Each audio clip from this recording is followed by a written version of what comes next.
We're live, brother. All right, let's see.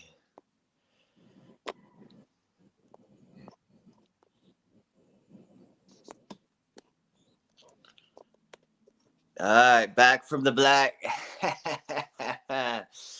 Hey, buddy. What's up with my camera here?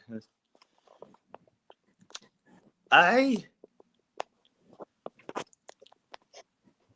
always forget what side of my camera my phone that I'm on. Yeah, it's been all weird.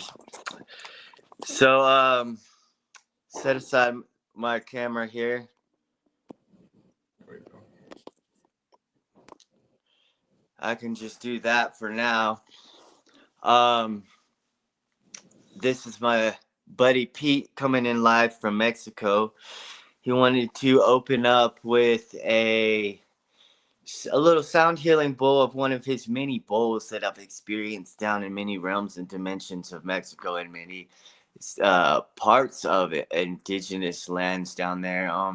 So brother, dude, it's so good to see you. I can't wait to come back, and your retreat's amazing, your magic's amazing, your medicine's amazing. It's such an honor to have you on here. Would you desire to use this bowl to open this online ceremony for us? Of course. So I have many bowls, like Jason was saying, but I really like this bowl because it has some different tones that you can pull out of it. But I'm not going to play very much. I'm just going to strike this with the spirit of sound. Uh, okay, sounds good, brother. Sounds good. I don't know what's up with my camera, but we're rolling with it. Surrender. Right on, here we go.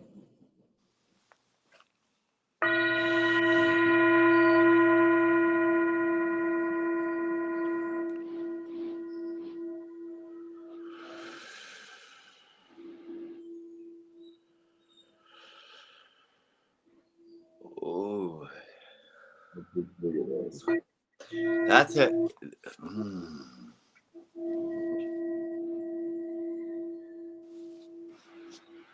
One more.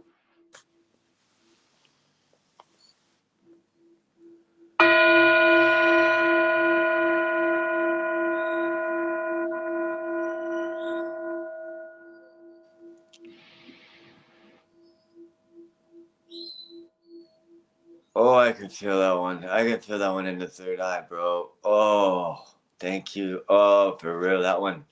I have headphones on over here. Maybe that's why it's not showing my face. Oh, thank you for that one. Good remembrance. Wow. Even through the phone, dude, these headphones make a difference. I haven't been using them. Yeah, I haven't not been using them in 2 years because I knew you were bringing this bowl in. What kind of bowl is that? It's a Tibetan bowl.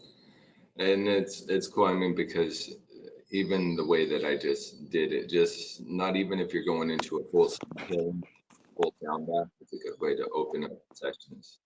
A lot of people have them, even studios will have even just one for people to open up their sessions with. Yeah, just one. And did you open up that session when you had like the 13 bowls on the river and the jungle mountains with that one or no? When I was there? Um, I can't remember, but I think we were those, those days. Yeah, you've done a lot of sound baths from what I've heard and seen for the past 13 years, huh? Yeah, but the one that you're talking about is actually very special because it's right next to the river, which brings that element of water. You can hear the water rushing because it has a little drop, right? So you hear that water in the background. Right, right. So something. Take out this headphone jack.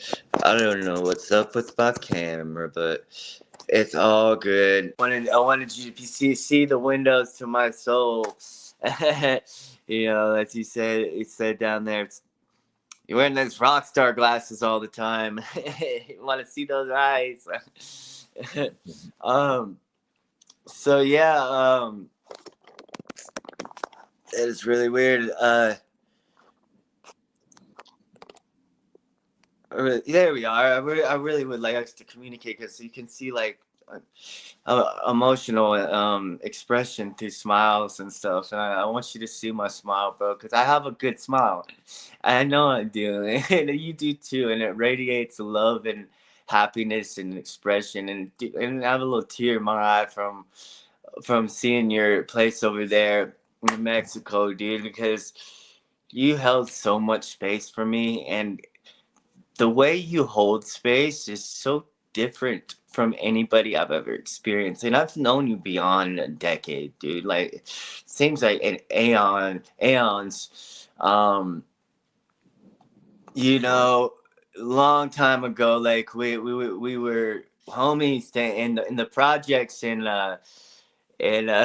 Salt Lake City, Utah, and it was right after me and Pete were chilling, and it was right after he was a professional snowboarder, um, and he decided to do some crazy trick on what you told me was a bad condition day, and you knew it. But I want you. I know this story is you tell it a lot, and I hope it doesn't reopen wounds, but I hope it like helps inspire. You can't see where he's sitting in, but if you rolled back, PDC rolling on wheels right now. What'd you say? You're paralyzed from the L2. No, I'm actually T11 T12 incomplete paraplegic.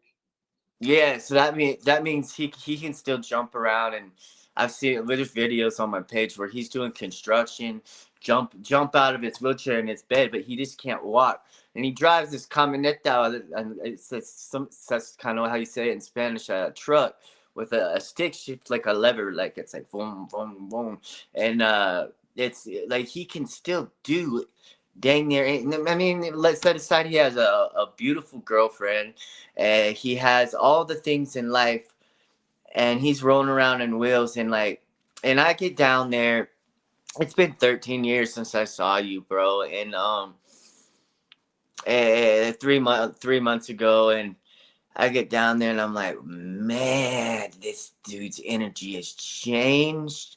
Like you could see it radiating, like the strength, the power, and the like ethereal calmness to handle any situation. Set aside his current situation. So do you want to tell a little bit about the roots of Salt Lake and where we met in the projects with our buddies? Back in those raver Burning Man days. You were the OG raver because you're a little older than me. Set the path for all of us DJs back then. But did do you want to tell a little bit about how you ended up rolling wheels, mobile mines? I mean, like far as like on the storyline, just so we're not jumping everywhere. Just to back a little bit because as far as the snowboarding, right, that's very important. So, growing up in Salt Lake City, but I was born in Salt Lake City, so snowboarding and being in the snow was always big for me, and being out in nature. Um, Mm. so always up in the resorts. Worked up as snowbird for many years, and then I had an accident snowboarding. Well, I mean, I had many accidents snowboarding, but this one was the big one that ended up paralyzing me. Um, so after that, there was when I met you, Jason. Actually, it was a little bit after that, like a year or two after my injury, when we were all living in this apartment complex together, right? Right, right. We called it the projects because you had a perspective on that after living in Mexico. Do you remember what you said? What do you mean, like the way that that place was? Yeah, like no one communicated or like everyone, it wasn't like as friendly of an environment. Um, Yeah, I've learned so much since my injury, but everything after my injury become like a very like pay attention. You'll find a lesson in everything, right? And so I learned a lot from being in that place. Uh, Not always the most pretty things, sometimes some pretty things.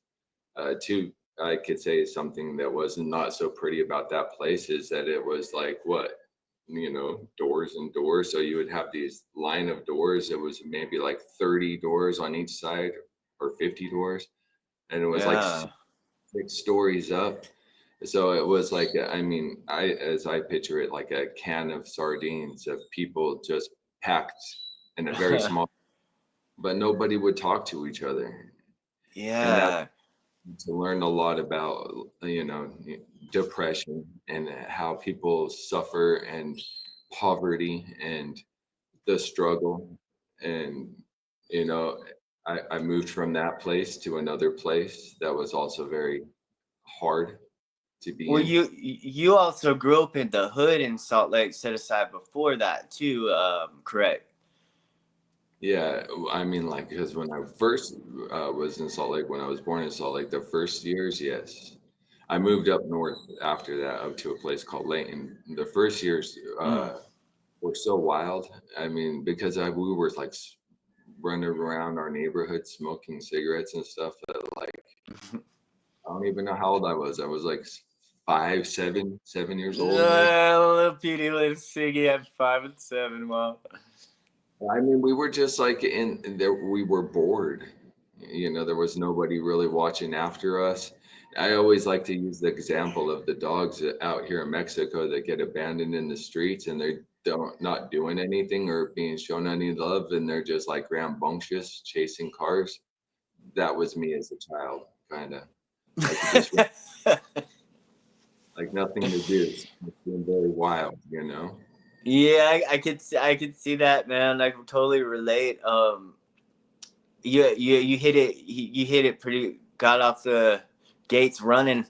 Um, so yeah, man. That back to that place we called the projects because it pretty much was the projects of Salt Lake.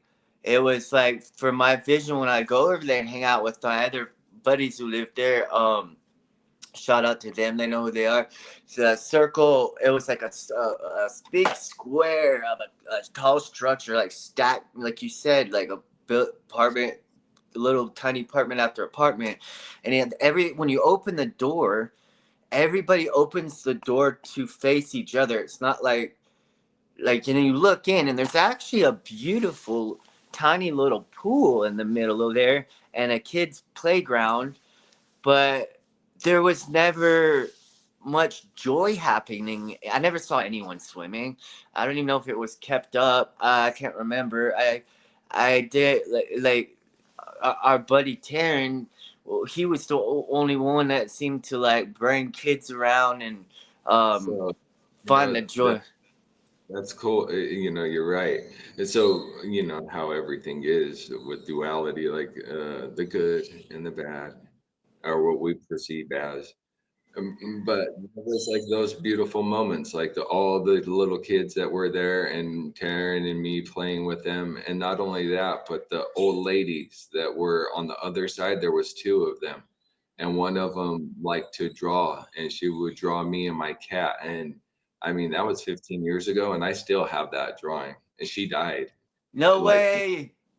a while ago. I mean, because that place had a lot of elderly people. I don't know if you knew that, but all the old ladies that were on that side are now deceased. But this was 15 years ago. Oh man. They were And very old. I remember my actions back then, sitting over at our buddy's spot right next to yours, and I mean we were pretty wild, rambunctious, in our 20s at the time, uh, you know. And I get now thinking from your perspective, and the elderly's there, But and they cool though, because like the thing that I thought was really cool about that is with those couple people that were actually bringing some value to being on the bottom floor and playing with the kids and the old ladies like drawing me and my cat. It just reminds me of this, like sometimes we segregate and we like separate, especially in school and everything. So there was like, oh, there's Taryn, and we were being a little crazy, but we're playing with the kids, and you got that old lady there with her cat. But it was cool, like a mixture of people that lived down there. It was like every different. Was Utah's weird, dude. Like, because you got the Mormons, and then there's not many other races besides like the Polynesians, and like if there was any African American or Mexican, like it was probably in that complex, or you run west, and it's like they almost segregated that on purpose back. They didn't even let uh, uh, African American. They didn't let black people into the church until 1980s at the Mormon Church. So like you growing up there longer than I did, you know, I didn't hit there till I was like 17. Um, and I grew up in a different part. I grew up in the mountains, you know, up in PC, and that was later on in my years. That was a culture shock for me. But then I moved to Salt Lake. But I lived in Salt Lake first and found Up Rock Hip Hop Shop on my skateboard, you know, and that's we have a huge connection with that. Me and Pete do. Which is a hip hop shop where they have breakdancing, you know, DJing, open mic shows, and then set aside the rave scene out at the Salt Air. Shout out to V2. Um, you know, Jeremy and all those guys doing big things. You grew up with them in like high school and stuff, and like, and we were talking about all that and some of the connections I didn't even realize. Back then, because I was so engulfed in myself, and people called me Spacey back then. You know, I was a whole different alter ego, and it's wild off on alternate substances. Let's just say. Um, yeah, that was when we met, and I clearly remember coming over to your apartment, and you had like your MPC 5000 or whatever that you still have today. If it was or whatever, it's 4 or 5 so a beat making machine. You make sick beats, dude, and um, well, so jumping forward from there. You told me a little bit about your story a lot than while I was down there, and you know, it's very intrigued. Um, so going from being a pro snowboarder and getting paralyzed, uh, I can't. I mean, I can look at my buddy Marty, who's paralyzed.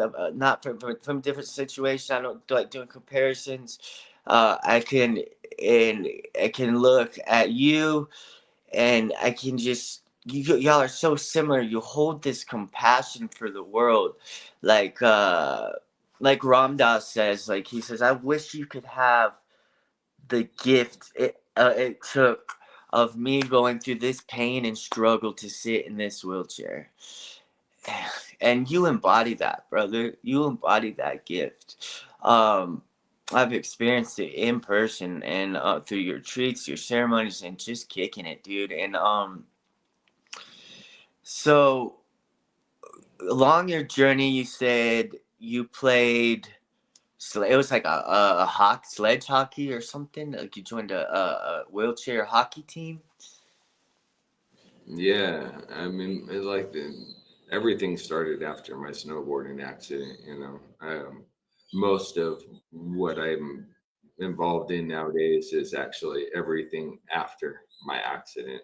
There's those moments in time when things change dramatically. So, the accident, but there was certain aspects of myself I was still involved in, and that was like being extreme. So, uh, doing like extreme sports, wheelchair sports was going to be a thing for me. You know, I tried some different things and they were like challenging enough for me. So I was like, what's the most challenging?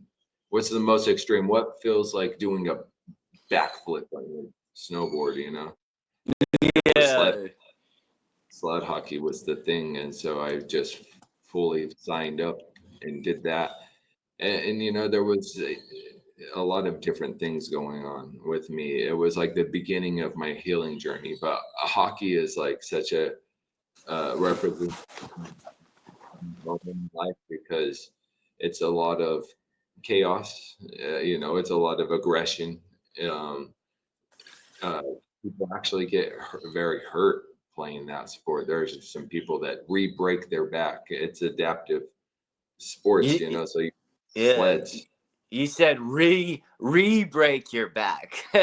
Like clarify that. Like that's gnarly, dude. Like you put yourself in that situation for the thrill, huh? Because it was like a harm reduct from the not being able to snowboard anymore, right?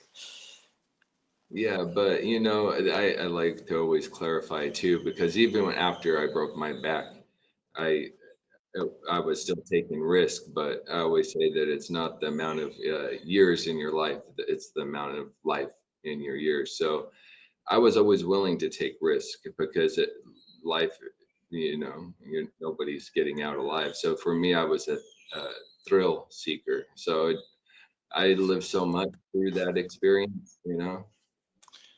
Yeah, I can see, and then you say and I can feel it, and especially down there when I was there for 3 months. So you said something about there was like you were playing this sledge hockey, whatever word it was, for and everyone's in wheelchairs, but people like, yeah, that's an aggressive sport. Like you're rolling, you're doing 360s. I mean, you've also been versed on the half pipe with your wheelchair. I've seen you doing jumps in person, spinning 360s, going downstairs on the internet, dropping half pipes. Like you did it all for when it comes to like the X Games of wheelchairs. From what I've seen, and but you said something about the hockey where people were verbally abusive and verbally aggressive, physically aggressive, almost re-breaking each other's backs, and that was a turning point for you. What can you talk about that? I mean, you know, any team sports, there's a certain amount of what you have to hold your weight for other people or for the team, and whenever you have that, there's a certain amount of, you know, like as if you're letting somebody down, or I mean, no matter you know, there's always this aspect that the team needs more from you, the system needs more from you. You know, like we're enough from you, and hockey become like that for me, you know. And it was weird because I played for Utah State and then I played for Colorado State, and Oh, I didn't those know Colorado. Yeah. yeah, I stayed in Denver for 3 almost 4 years and played with that team for many seasons. So Wow. those teams were actually really good friends of mine, but they didn't like each other very much. So every once in a while they would be like, you know, on the ice, you know, being mean to each other, talking, you know, screw you and that, and you know, just being aggressive. And it was always weird for me because those two teams, they're like brothers to me. So I would be in the middle, like, you guys are just kind of being silly, but they would actually be getting in fights and stuff like that. But you know, that person that rebroke his back, he was paraplegic and became quadriplegic, but it Oh had man. nothing like being purposely aggressive. That's just the nature of the sport. It happens. You know, it's an aggressive sport. So that was a turning point when you decided to quit, right? Like let's you were we were talking about it, and moved more towards healing and stuff. Is what happened after that? Okay, so there's a couple stories that are up in there. I mean, when I went to Denver, right? At some point when I would become a paraplegic, I started taking medications. Mm. Nothing addictive at first, but then I started taking pain pills eventually for sleep. So being out in Denver, I was going to college, but I was also taking these pills. So a lot of things were changing for me. I was like still playing sled hockey, but I was becoming more interested in going to college. I was doing both of them. And I mean, far as my what became an addiction eventually to pain medications helped me through college. Honestly, it gave me the ability to get straight A's. I think I had that within me anyway.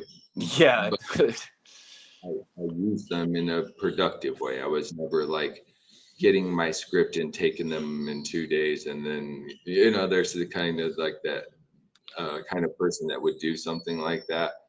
I was always like, oh, I had many left over after the month or whatnot, but it still becomes an addiction. You still end up getting addicted. So Well, yeah, because you're talking about OxyContin, right? They put you on oxys. I mean, they were trying to. What they were always trying to give me like long-term opiates, and then I started taking hydrocodone, which is a short-lasting opiate. Oh, okay, okay. And you became highly addicted to that, huh? I mean, it just become like I had a dependency on it because I had, like any addiction, if you get involved in taking opiates, there's a point where your body has to have it or you'll go through withdrawals. And it's Mm. just, unacceptable, especially if you're trying to maintain going to college or something like that. So you have to take your pills. Put those two together. Like I gotta take this pill, or if I can't study with withdrawal. And I know the feeling of withdrawing from heroin. It's the same thing. It's what you're going through. Set aside the fact that you're also just paralyzed from that too. So like that's like three layers of me having to sit back and raise awareness to your situation. It's like wow, dude, like there's a test on Monday. If I don't take this pain pill, I can't even focus.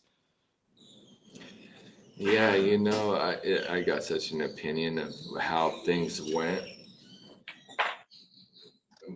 Because sorry, my cats were back there having a uh little. Um, yeah, because I started taking those pills, and you have to take them at some point, but they were being given to me by my doctor. So unlike somebody that has street addiction where they're getting their drugs because that's what it is, don't get it wrong. Just yeah. because from doctors doesn't mean they're not drugs, especially if you end up addicted. So, I mean, it's such an easy addiction to have because you're being prescribed these pills monthly, every single month for years on end by these doctors. And I always found it interesting that nobody was really talking about the addiction aspects of it or my health aspects of this. Not a lot. There was not a lot of attention. I mean, a lot of what we hear and my personal experience of what I went through is there's a pill for that. Yeah. Let us have the prescription for that. Yeah. And then to get off that pill, there's another pill for that. Well, that's where the magic in my life starts to happen, right? Oh, let's talk about the magic. Well, because yeah, you start to take power into your own hands and you start to do your own research about the drugs that they're giving you, drugs. And you find out a lot about what they're actually really doing. They're giving you, they're doing all this like trickery. I'll tell you one of the things that they had done. They tried to give me something for the nerve pain that I have in my legs as a paraplegic. And one of the side effects supposedly was that it will help you with this nerve pain.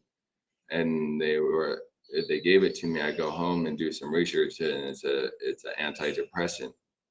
Mm. So I like trying to, you know, I'm starting to be more aware of what I've become involved in this moment in my life.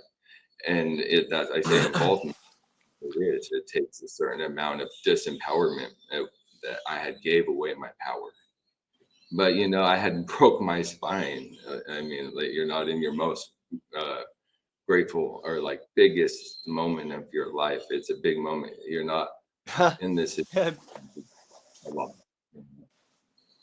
Yeah, It's man, just that's okay, like just the fact of like anybody's presence in a wheelchair will make. I could speak for massive. I'll speak for myself and anybody not in a wheelchair. If you don't resonate with this, then I don't know what kind of being you are. You must be from a Mars or something. But just the fact of someone's presence rolling up on wheels, however state of mind or being they're in, whether they're begging from change on the street or whether they're happy, glowing light, offering sound baths and medicine ceremonies, like Pete does, like it makes you check yourself. I look at my feet, I look at my legs, my knees, and I'm like, I can walk, I can run. It puts it automatic, like so it just like put You know, forces into gratitude that you can't even express, and like so like what like and especially when you have a couple buddies like I do, you being one of them in them, it opens the doors of perception, and that's why I love your name on here. We talk about a little bit about why you decided to put your name and what is your name on Facebook. it's Perceptual Pete. Like, I just put that one day because I didn't want to be, social media is such a different thing than what I really am. So I was like, why do I'm not identifying as social media. I'll just change my name. Yeah, we're all just a different Yeah, perception. Right? yeah, perception, and then add the word perspective, and that's the whole key to the expansion to me. And I embodied a lot of that from your teachings down there, brother. So back to your story, which is like, we were at you you were in college, in your wheelchair in college. You had a reliance on an opiate of some degree, prescribed and taking it like you should. Not it didn't, what happened after that, like I know what happened after that from what you told me, but there's probably some stuff I don't like. We were You talking tr- about that magic part, right? And that's where we yeah, were led. the magic. Where's the magic and all that? Like you? I know from being an ex heroin addict, like I don't want to do this anymore. Like I'm numb. I'm stuck. Like it's the same thing as being on pills. It's that big pharma's just the drug dealers organized by corporations. And then it's the same thing. We all know that. So like whether you're getting it that way, and I found in Mexico the pharmacia is like it's just like, here you are. You don't need a prescription. I could have got any opiate I wanted when I was down there for 3 months, and I didn't. And that's my favorite thing because it just numbs all the pain. But up here, you have to go through all these steps and layers, and USA, and that was your experience also when you were up here. And and then following people's prescribed ideas and perspectives and perceptions on how to get off of them. It's am I kind of diving into the magic there too much? Will you explain what made you do what you did to become who you are a little bit after that? Oh yeah, so we're talking about. I mean, far as on on my storyline is that moment of had been living in Denver, and then I went back to Salt Lake, and then I wanted at some point to not be taking pills anymore. And basically, like it had been some years, and I just had this urge. I just was like, I don't want to be taking pills. So when you go to your doctors, typically they'll tell you, like Suboxone and some trade outs, one addiction for another. And there was some Mm, very going on too, far as, and it's funny now because it's been a very long time, but cannabis has made such a presence in the world nowadays, as far as like the legality. But back then it was illegal, but the doctors were doing something very strange, and this is when I kind of had enough. But yeah, jumping up. I know you know this story, but I'll go ahead and tell it. But there was somebody else in the wheelchair, and he told me, because we all kind of go to the same spinal cord injury doctor, and he was like, when you go on, be careful because they're going to drug test you. And Like, why would they drug test me? I was like, oh, maybe he went in like drunk or something, you know. So I went in. Uh, They they they they they were like, we got to do a drug test, and so I guess they were drug testing all of us. wow. And like it was like the beginning of this movement of something. You know, it's a lot different now, but back then they were basically just wanted to make sure that you weren't smoking cannabis. And if you smoke cannabis, they would not give you your prescription. They told me they were going to do it once, and I got like my system clean because I used cannabis in order to take those prescriptions. So when I stopped smoking the cannabis, I was having a really hard time with my appetite. I started losing weight because of all the prescriptions I was taking. So where these doctors were trying to tell me that the cannabis was actually dangerous for me, it was actually false. It was actually helping me with the danger in which they were putting me in, which was giving me a lot of pills, probably enough to kill an elephant at that moment. So I was really seeing the like, you know, when you start to see like Mm. it doesn't make any sense anymore. And that's when I started looking into my own well-being. There was that moment when I started looking into the scripts and like going home and looking into them. And so when they were giving me like the Suboxone, I didn't take that ever. I just took the pills they were giving me. I was like, I'm gonna go on Google basically and start looking up what there is. And by doing that, I found Ibogaine, which is really crazy because yeah, uh, Ibogaine was so cool. Like, You know, I don't know if you were watching, but Thomas Jordan from Plant Magic, they no, just decriminalized ibogaine in Denver, Colorado, yeah. to work with. So you have experience with that. Oh yeah, no, at this point, tons, but that's the plant medicine that changed my life because when I looked into that, I knew in that moment there was something special. Because like I probably a lot like you, but a lot of the way that we met was through the use of psychedelics. So the way that we were using them were a lot different back then.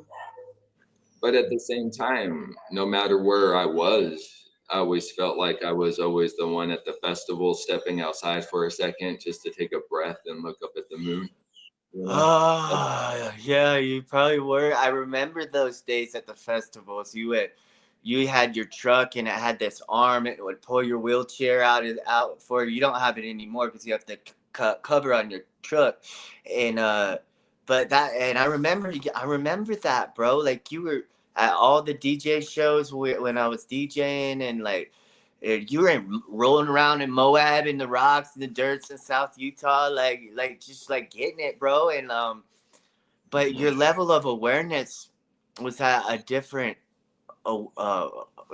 perspective than everybody else because of your situation. I can see. Um, yeah, man, and I've always noticed that hanging out with you, when we were driving through the jungle on your retreat center.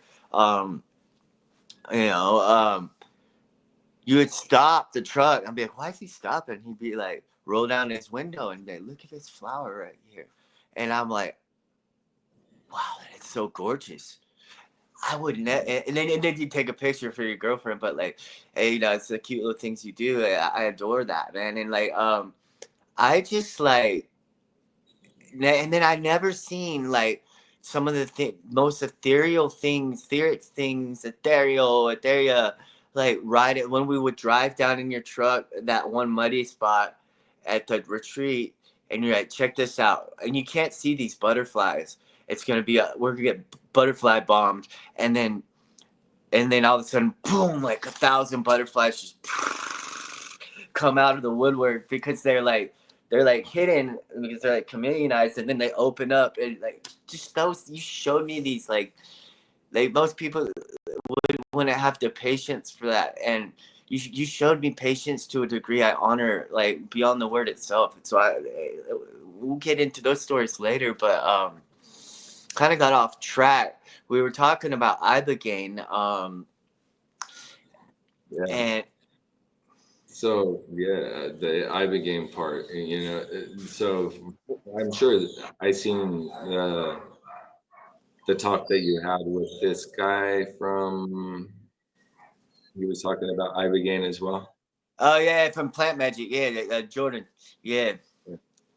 So it's cool. Like some people might be aware, but I'll just go over it right now a little bit as well. But yeah, ibogaine from Africa, Mm. used to help people detox from opiates. It's also used for people's well-being and journey, but for the most part, this is known for the uh, to help people with their addictions. This medicine.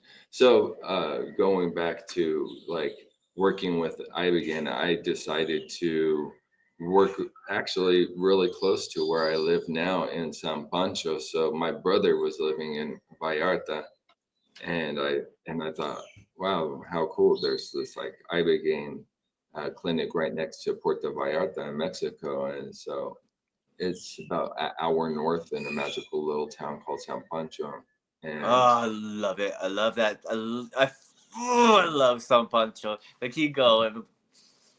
yeah, because most people might not know the magic of what San Pancho is, and it's changed a lot. But uh, Yeah. the Dream House, and in the Whoa. Dream Oh. was a magical couple named Rocky and Asha, and I did my treatment with them, and that moment changed my life forever. I had already lived in Mexico when I was a child for some time, but it was the first time I had been back in Mexico for many years, maybe 20 years or something like this. So Damn. being with that family and going under the care of people that actually really do care for you. It's a lot different. Actually.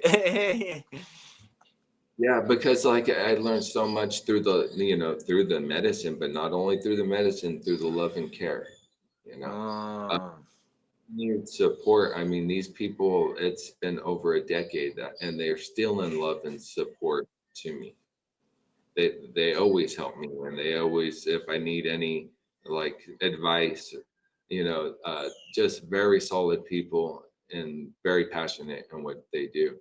So I mean, I just went into this family's house. This is how a lot of these places work, and they helped me out of my addiction, and it happened in basically one day, and it was one of the most touching experiences I've had ever in my life, because it made me realize what a toxic relationship I had caught myself into. That's how I describe it. You know, uh, yeah, not having to reach for that pill bottle the next day meant the world to me. Coming out of a really bad relationship with somebody that might have been like had punched you in the face, and you just didn't have to do that no more. You know. Yeah, yeah. Man, it's like you're not getting bombed out by Mike Tyson anymore, right? Because I've heard of what other people's addictions are. And I'll tell you this, because I went through that, and halfway through it, I started taking this long-term opiate beforehand. And so because had took that, and they knew about it and everything, but I kind of went into a withdrawal halfway through. So they had to give me more medicine. So I never Mm. actually went through a big withdrawal, but I did that day. And it was, I mean, for the people that know what an opiate withdrawal feels like, you might prefer to die. It's miserable. It's really bad. It's horrendous. Um, but I only had to go through it for like 10 minutes. So I wish I knew about Ibogaine like 13 years ago, dude. Like what? Ah. yeah, so I mean, for me, like to think that I would have to like go through something like that, and cravings and all the like these different like the waiting aspect of getting well. You actually feel very well almost like instantly. So it's like almost like as if somebody handed your life back to you. Like, here you go. Just go about your life. But because a lot of people get this as a misconception, I'd like to say this. They say it's the cure of addiction, but it's not the cure of anything. That's your responsibility. Oh, Um, that's a tap on that. Would you call that integration? yeah, exactly. I mean, integrating an experience in all aspects of life is important, because if you don't listen to the messages that you've been given, or the gift of what these plant medicines give you when you get these downloads, if you don't use those to implement some aspect into your life, then it's just another experience that you Right. haven't used, that you wanted it and you asked it to. So you have to go in it to these experiences with a lot of intention. And I did. My intention was not to do that ever again. And here I am 13 years later saying that intention stuck, because it was a true intention. I knew I wanted that for myself. Yeah, it's like hell or high water and everything in between. You knew what you wanted, right? It's like you could compare that to many things. It's like there's 10 girls in the room, but I'm gonna marry that one. Yeah, you know what I mean, and or get engaged to that one, and you do. And I've had that situation happen, It's an like, engagement. But back to this. because like being like when I broke my back, that was a moment of truth for me. Coming out of this addiction, that was a moment of truth for me. There's these moments, you know, these moments, and Ibogaine was one of those moments for me. It just made, you know, there was these aspects of myself I needed to dive into more, and I was never going to be given the opportunity to do that unless I cleared some space for myself. You I know don't. it's funny. You mentioned the phrase moment of truth. Do you remember back in the day the snowboard videos and all our homies on Tech Nine snowboards, and they had the first video came out with all the hip hop tracks, moment of truth, like Trey and Zach Sieber and Casey Nelson, pro snowboarders, Tome, all those guys. But Trey was the special one that hit me, dude. He busted his ACL snowboarding, and um, and I used to kick it with him after his accident, and the doctor said you can never snowboard again. So we'd be smoking weed and just chilling, and but his something was wrong in his head, and it like it wasn't the weed. The weed was helping him because we were just it was calming him down. Um, but the desire the fact that he couldn't be on Tech Nine snowboards anymore screwed with his mental. So he drove up to Park City Canyon Pass and blew his head off. And I remember, so rest in peace, Trey. And I remember going to his funeral with another friend of mine who died from an opiate addiction. My buddy Bo, and I was on heroin at his funeral, just like screaming, yelling, like, "Why would you do this?" Imagine like if that was scenario happened here today, I'd be like, Trey, bro, hit up my boy Petey. Like, there's another alternative to this, because like you could have done the same thing. You could, like, I don't know if your thoughts back then, but like for me, if that was my passion, I was on a pro snowboard team and on videos and doing all this stuff, like, and that's all I wanted to do at the time, and there was no other option in life.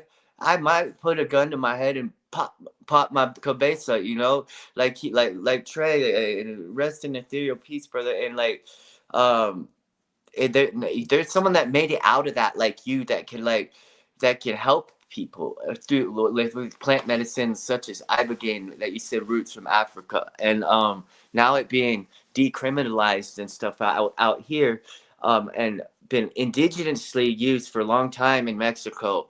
Um, I can see the power in it. I mean, there's retreat centers popping up left and right. Um, it's such an alternative modality, bro, and your perspective is highly valued by me because I will make it very colorful because I'm a artist just like you. um but my mind, my is also a little, although it's a little different.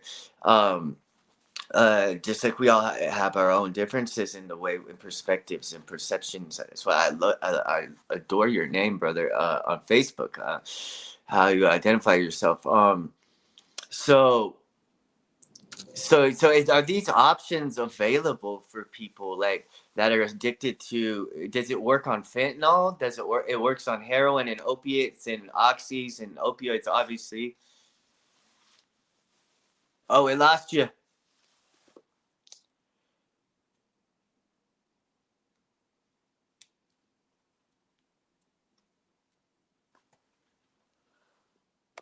I'm gonna send him another quest. Sometimes people call and it gets in the way. You gotta put your phone on silent.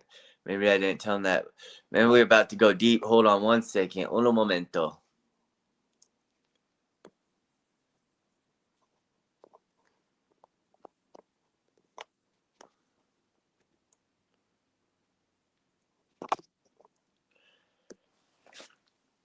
Man, we're just diving into the magic of it. It's about to be 11:11 over here in Colorado. I jumped on a little early to align with his with PD's 11:11. He has a special connection with that number, just like a lot of people do. Uh, I could see him swipe something on his phone. We've been having a lot of technical difficulties. It's like something's trying to stop us, man. Like something's trying to stop this plant medicine movement. Like every time we're talking about plant medicine, something happens. Or like it's like like the truth comes out. I'm grateful it didn't happen last night. It went pretty smooth. Uh, everything happens through us, for us, and that's what I believe. If it's at you, that's just because I thought it happened at me, and if that happens at me, and I receive something negative, then I have the imagination and the vision within, to alchemize that into a lesson. Like, so I'm starting to realize after our conversation with the Lakota and Doug last night, that like everything happens for me, whether it's negative, positive. And our greatest teachers are our lessons, our failures, our disasters, our traumas, our pains, and our sufferings. And whether I choose to go into them and re-experience that, that's on me. And God will put me, or Takashila, or whatever you want to call it, the universe, the energies. That be will put me in that situation 1,000 times until I learn that lesson, and or leave this planet. And then you dive into like the woo woo stuff. Will I return to this planet on a linear scale? All I know is I'm gonna die one day, and I want to leave my best sacred carbon footprint on this planet before I leave. Uh, the wise words of someone that said that before, and something away. I just sent him a request. We'll see what happens here. You never know what's going on with those Wi-Fi's down in Mexico, man. Sometimes after being down there for 3 months, you have to use all kind of like Starlink converters and this and that sometimes just to get backups, because storm will come through, or like a power line will go down because of some degree of something happens naturally, and maybe that's what it is. Or last time when someone got a call on their phone and it shut down the StreamYard line. Um, we'll see if we can get him to join back here again. Um, Uno momento, por favor.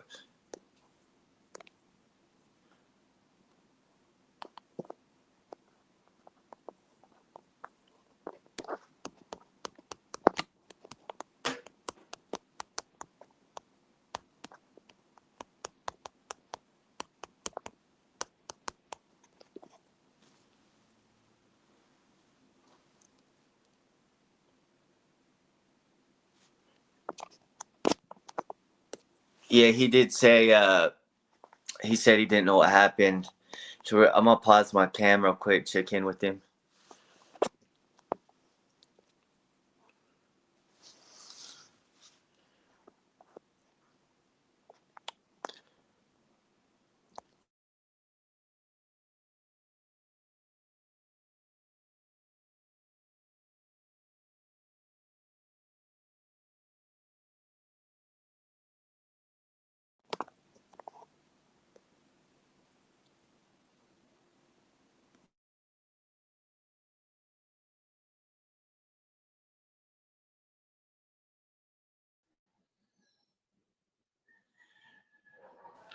That happened for a reason.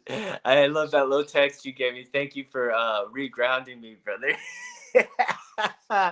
It's just a one. It always happens.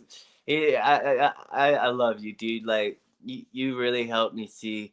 Um, so where were we? We were talking about Ibogaine and your story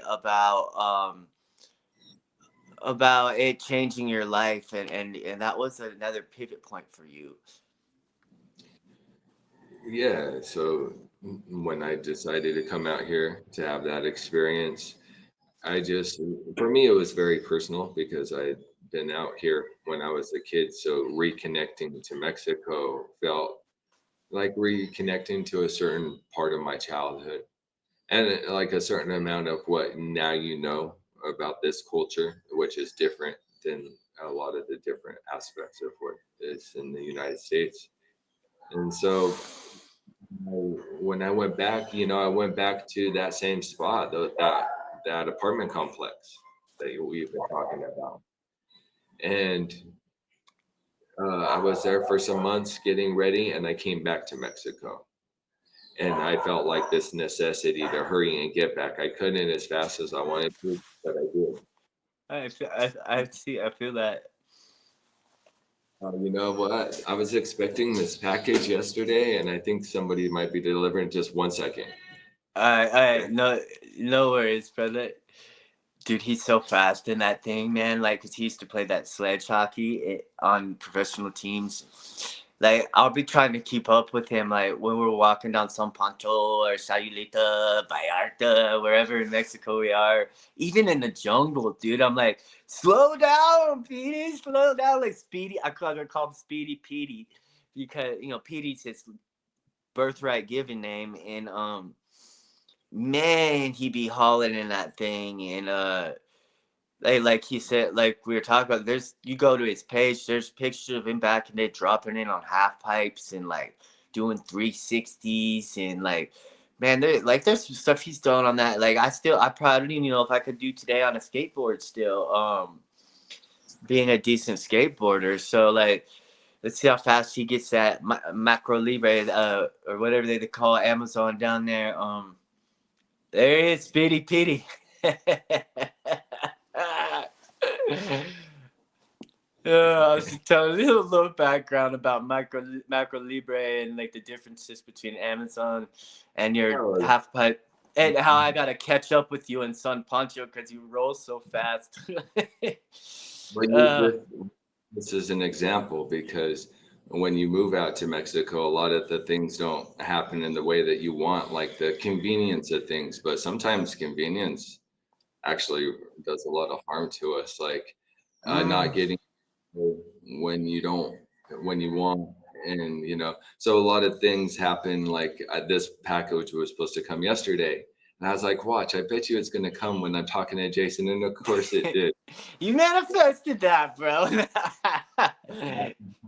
to to exist, but but everything works in this way. I'm so Yeah. much of a person understanding that I don't need to be mad about it. And thank you for your No. well, because like this No, is what Mexico man. is, like a little bit more patience. So I'll Yes. go story is that's what I wanted. I wanted a culture that would support that. That space in me that wanted a little bit more acceptance, a little bit more connection.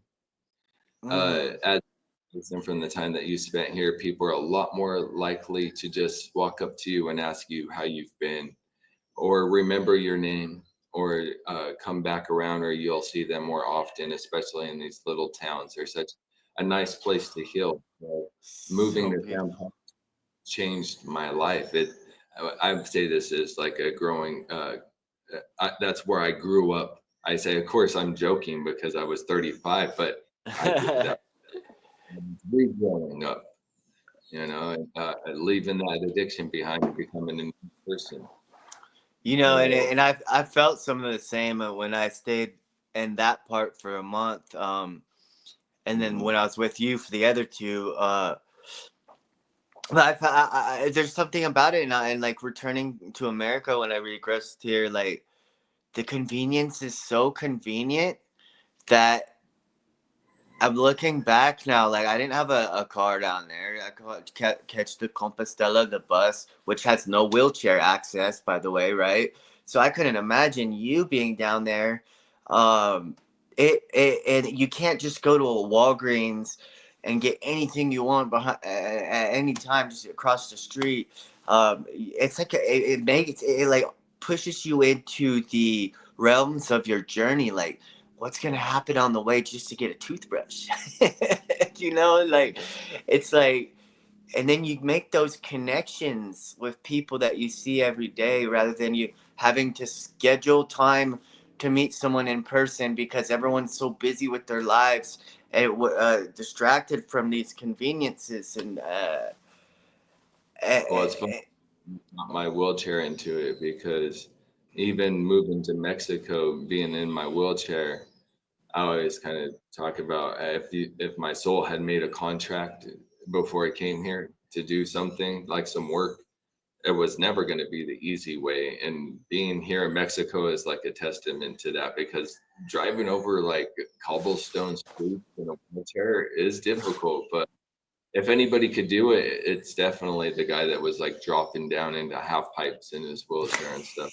and that's you. It's not Yeah, that big man. of I can't believe that thing's still working, bro. Like you put that thing through the story of the 300, you know, like that if you've seen that movie, like it's been through the wars and the turmoils and the half pipes and the cobblestones and the jungle. Like you rough road that thing, like man, if I could pull $1 million out of the sky, we would pimp out you a new wheelchair. But for some reason, it's still going, dude. wear them down. I mean, the fact that I was building a retreat center, this wheelchair has seen so much construction and stuff like that, which is like puts a lot of wear and tear on a wheelchair.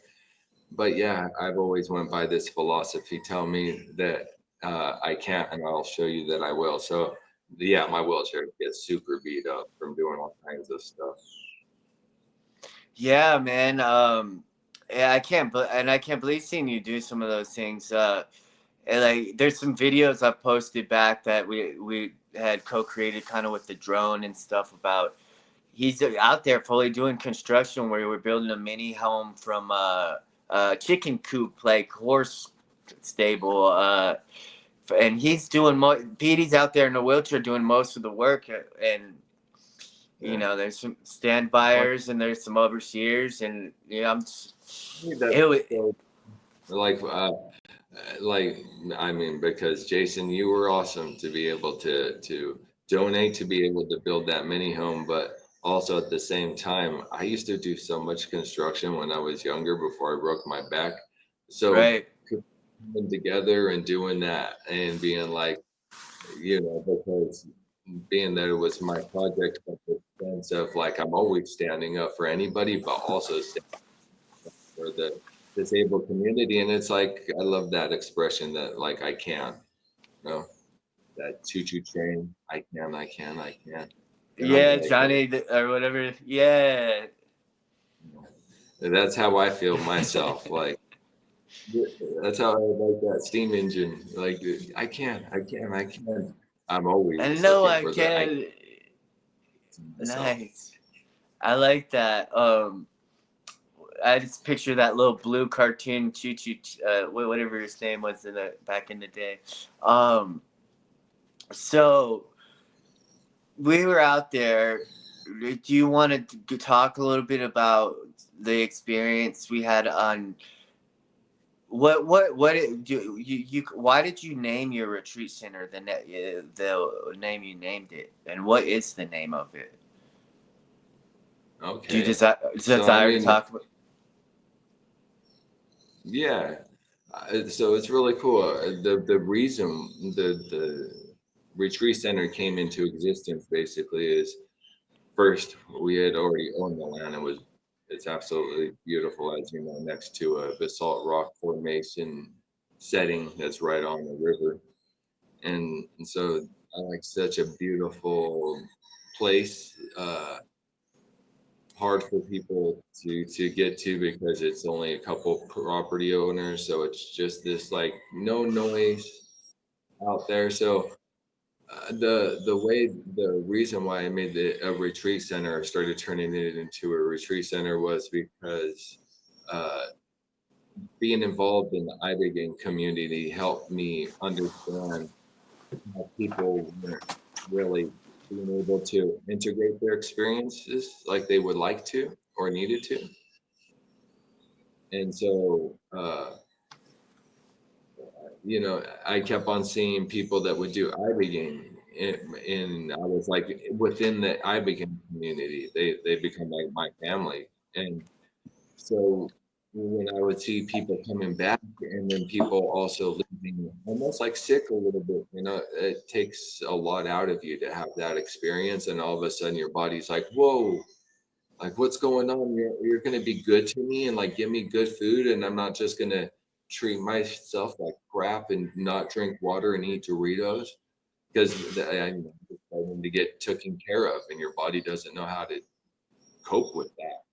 But also like this thing that it's like, wherever you go, that's where you're at, because if you're not learning a new way of being, when you go back into those toxic settings, you know, you need some real tools to be able to cope, or a real change in your life in some aspect for that to happen. But they don't really talk about this a lot. The people that supported me were a great help to me, and there's people that can continue to help you.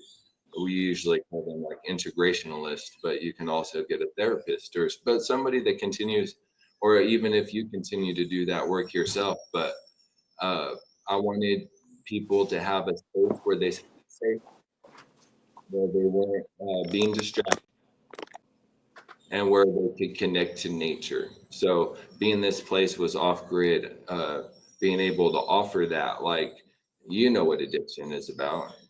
It's being overstimulated, Mm. and ways feeling some kind of void of something that we lack. So it's like a self-prescribing of a medicine that we think that might be working for us, but it's not, because this is when our lives start to go into chaos and all the bad things that come along with addiction.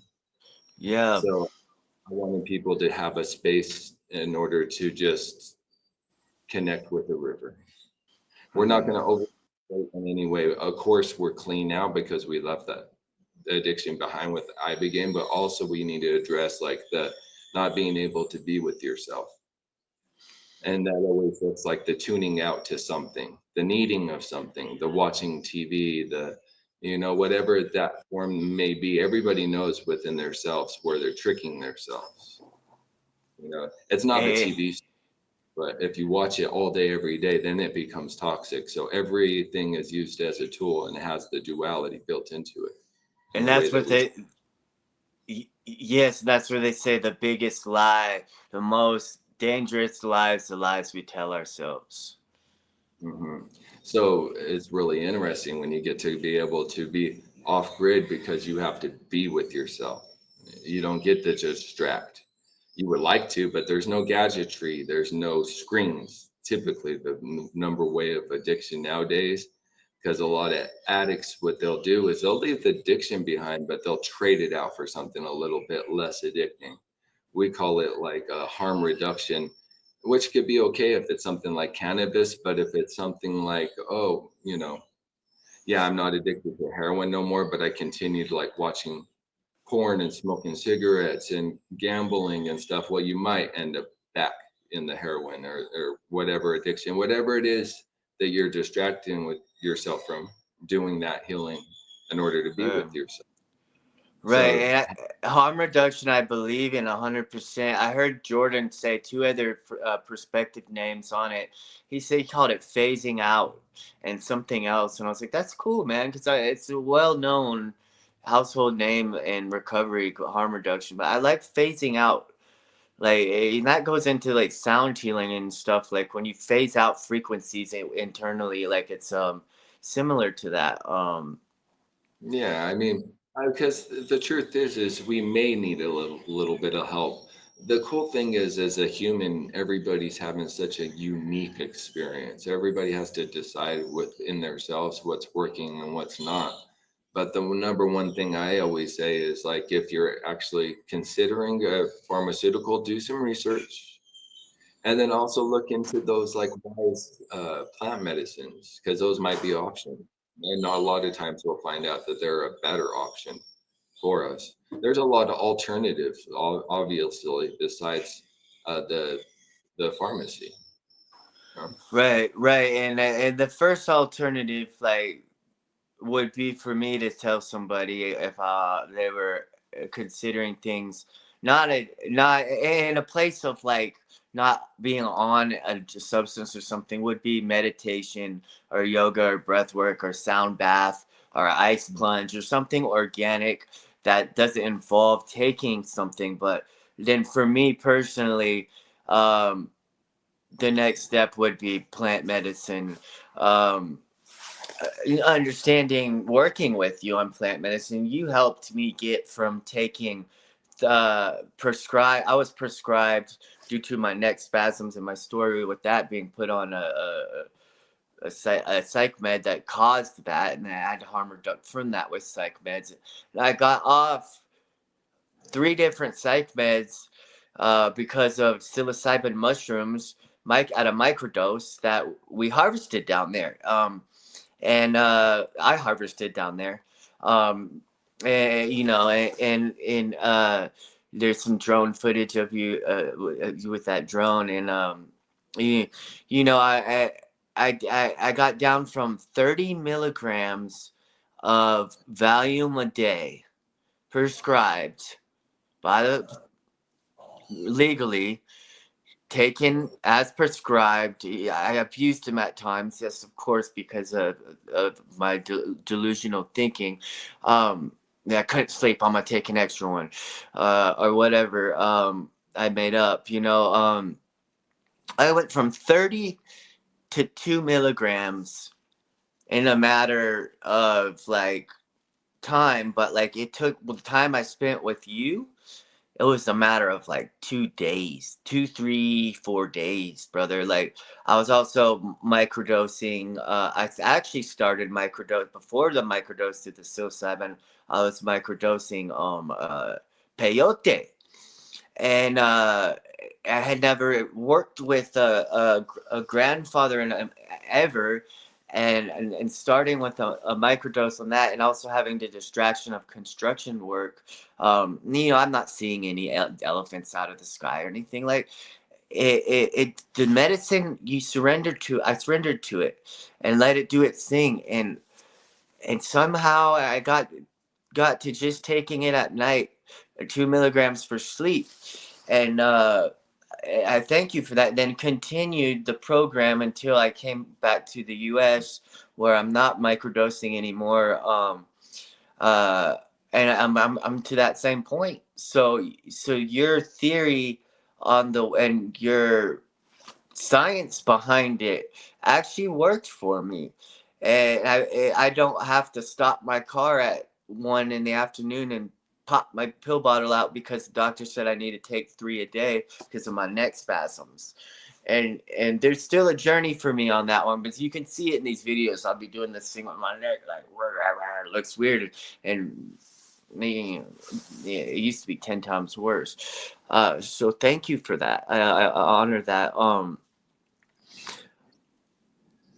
So yeah, that's cool what you're talking about, because I mean, I kind of feel like I should create some art behind this or something. But like this yes, the split of like a medicine cabinet, and the top half of the medicine cabinet, it's all like, those orange bottles, just a whole thing full of orange bottles.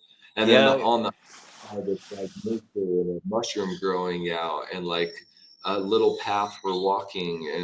And because that's what it become like the I ditched the other side of that medicine cabinet, and I started to fill it with these things. So, thank you for letting me work with you.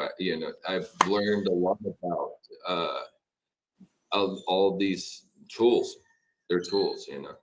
Um, there's so many tools, and when you start to gather a lot of information about each psychedelic and alternative medicine and holistic approach towards people, you sit down with a person, like, because when we sat down, I asked you, do you want help with that? It's kind of funny that we're here together and you're talking about you would like to be doing better with this issue that you're having, as far as your addiction to that pill. So, when you said yes, because that's where every journey starts, is the allowing, or you wanted that for yourself. So that's where it's always at. So thank you for allowing yourself to want that for yourself. So I'm oh like, okay, man, the toolbox. I got like everything that we can, what would approach, and right, we started to work yes. with what would work for you. So because you're an individual, so we started to see which ones were resonating with you, fine tuning, finding the approach that would work. Uh, There's still more work to do because I haven't dove into your book work yet, and I do desire full clarity from those to not have to take anything for sleep or my neck, the pain it can cause. And I know you get those similar spasms too, which dives into why I like to use like a form of cannabis that may be topical or not. I'm not necessarily smoking weed all day like I used to, but like I've noticed that a topical cannabis has helped for my neck. Some might call it certain things. It's a liquid form. But and it's legal up here, and it's legal in states medicinally where you can get RSO medicinally up here. Rick Simpson oil, and I've worked with that, and that had been magical for me. yeah. Like for me, I always say RSO could have saved me years of addiction, basically, because when I started to take the power back into my own hands, and I'm not just going to take whatever pills, I think you've been probably as blessed as I have been to know a lot of people that grow cannabis. So I know, many ways in which to work with cannabis. So making RSO, I mean, for me, all, the pain, the nerve pain, the not being able to sleep, some spasms. If I allowed the pharmaceutical industry into my house, they would fill my whole room up with pills if I told them that. But like with RSO, you can almost help all of that just with that Yeah. one beautiful medicine. So working with cannabis, man, we love you. We love you. Thank you for the work that you do with us. Yes. Yes, Peter Tosh, brother, it's finally happened. So, um, on the RSO subject, I had been using it, and I haven't been using it here, the past couple weeks at all, and I've noticed the spasms have been coming back. So, it's easy for me, the convenience of Denver. I can walk across the street to Native Roots and get a half ounce and make some RSO myself. Um, and we just had retreats been going on. There's a valid excuse in there, and there is not a valid excuse, but I can tell the difference when not working with it, and I do like it topical, or just a little on the tongue. It helps. That also helped with the phasing out of the Valium conditioning that I needed that to relieve these spasms. So I honor and respect you for opening that perspective on healing. For me, it being outcasted to the first step in Alcoholics Anonymous or NA or any program that is Right. highly Exactly. Because, you know, a lot of respect for anybody that's working that program or any program really, but uh, you know, it's just a different way of going about things because for us, I always felt like shame doesn't have no place in healing. So if mm-mm. somebody needed extra help with one of these magical plant medicines, because we know what that's about. You know, a lot of why these things become illegal is because they don't want us connecting in that way to old knowledge. You know, wise. Yes. You know, they don't like that. But we should Yes. open that and take that power back no matter what, because that's our right as humans to have those experiences. Yes, and G's wife has a bunch of knowledge on that. I hope she jumps on this retreat later.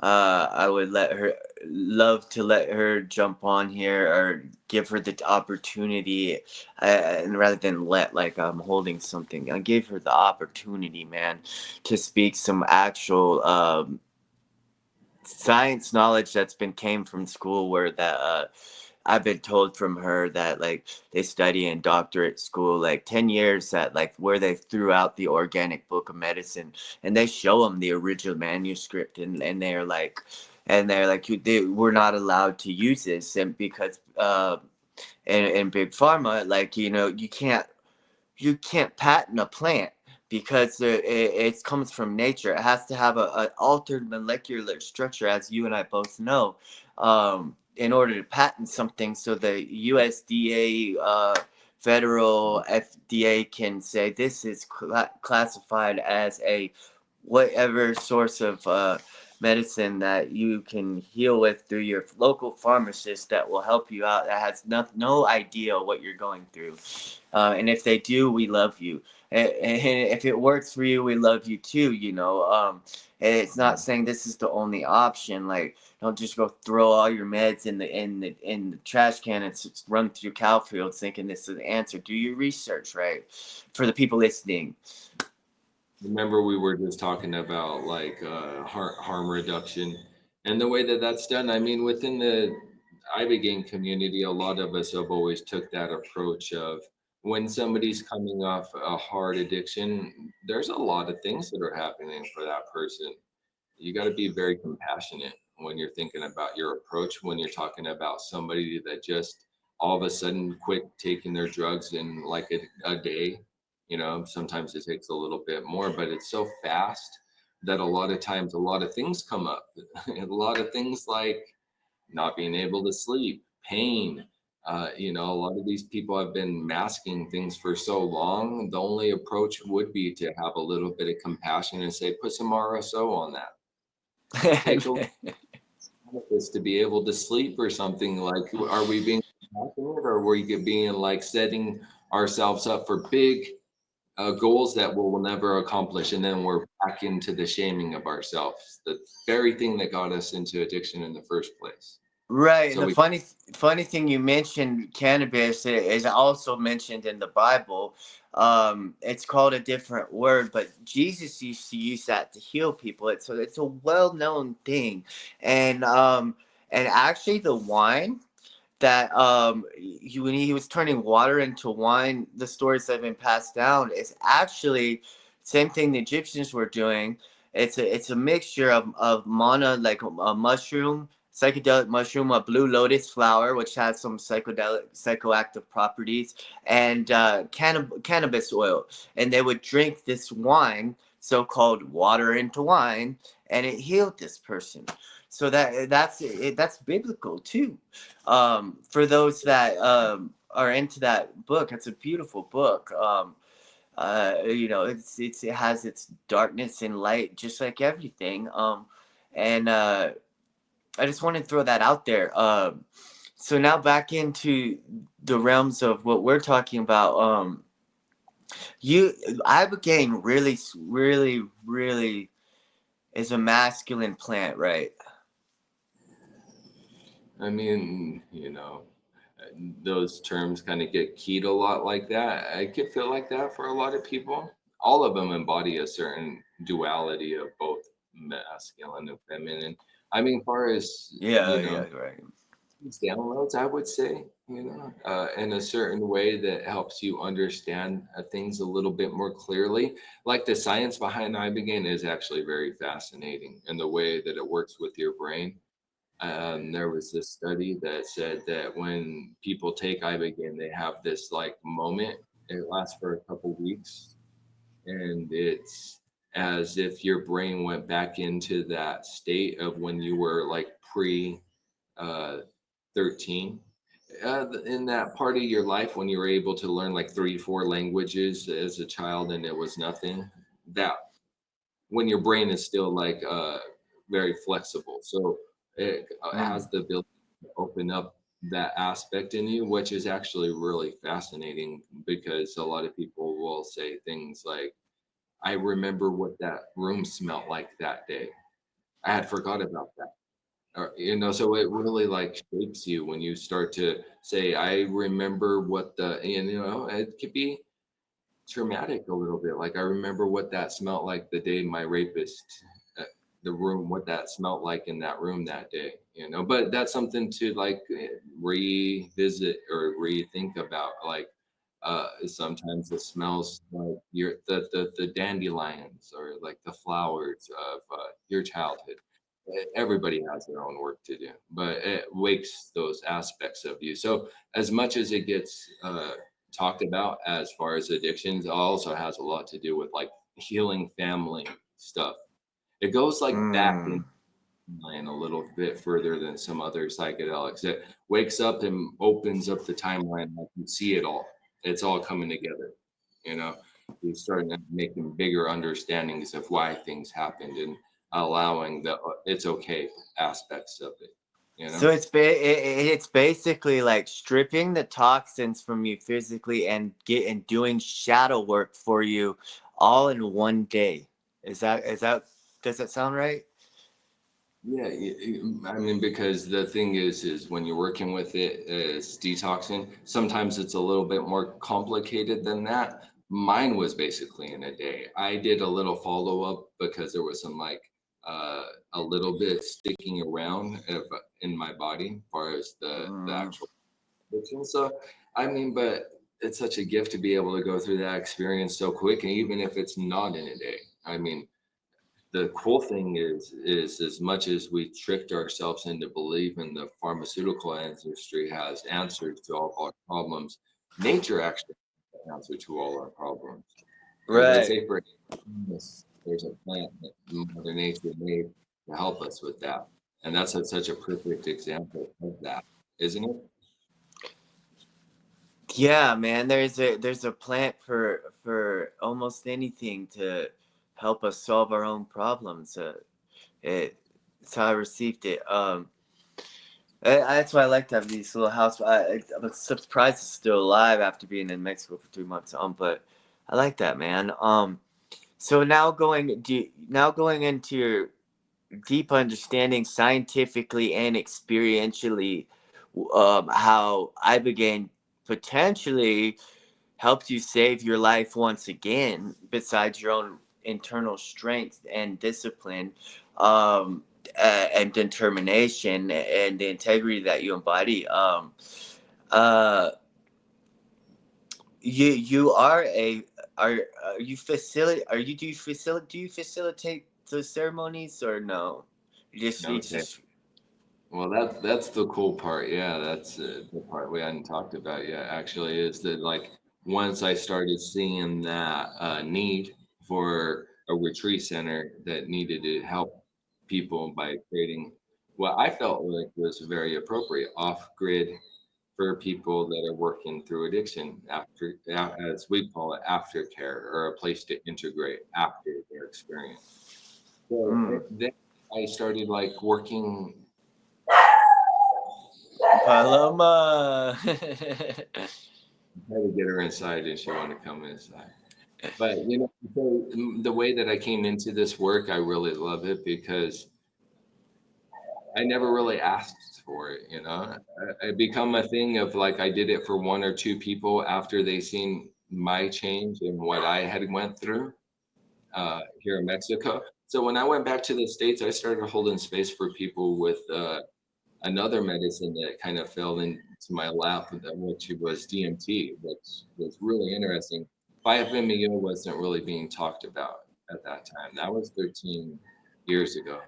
Mm. So through that experience, before I had moved back to Mexico, I worked with several people because I did it for a couple family members and a couple friends, and they were like, "Oh, you got to go have this experience with Pete."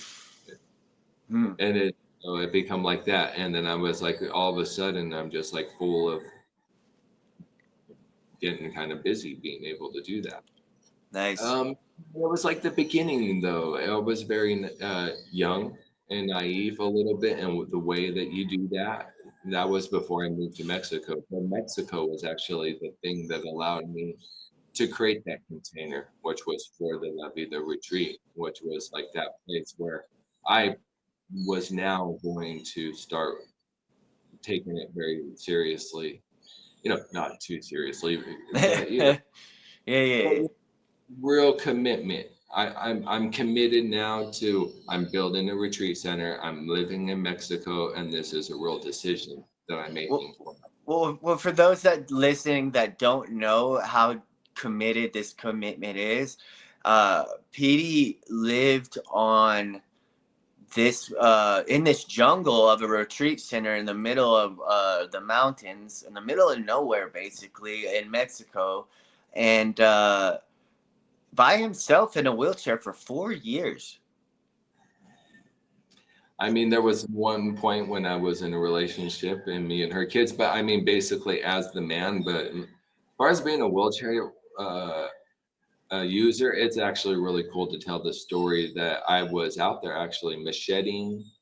Um, it was 8 acres. I was always working, and not only working but building. And it's cool because a lot of times I will talk to somebody about how hard or what that is, and they might kind of get it, but you get it. You was there. That actual Oh, the the horse house. I built that house almost all by myself, except for the highest part, which when people are like, "What? But you're in a wheelchair." I'm like, "Yeah, and like yeah, tell and me I what? can show you that I will."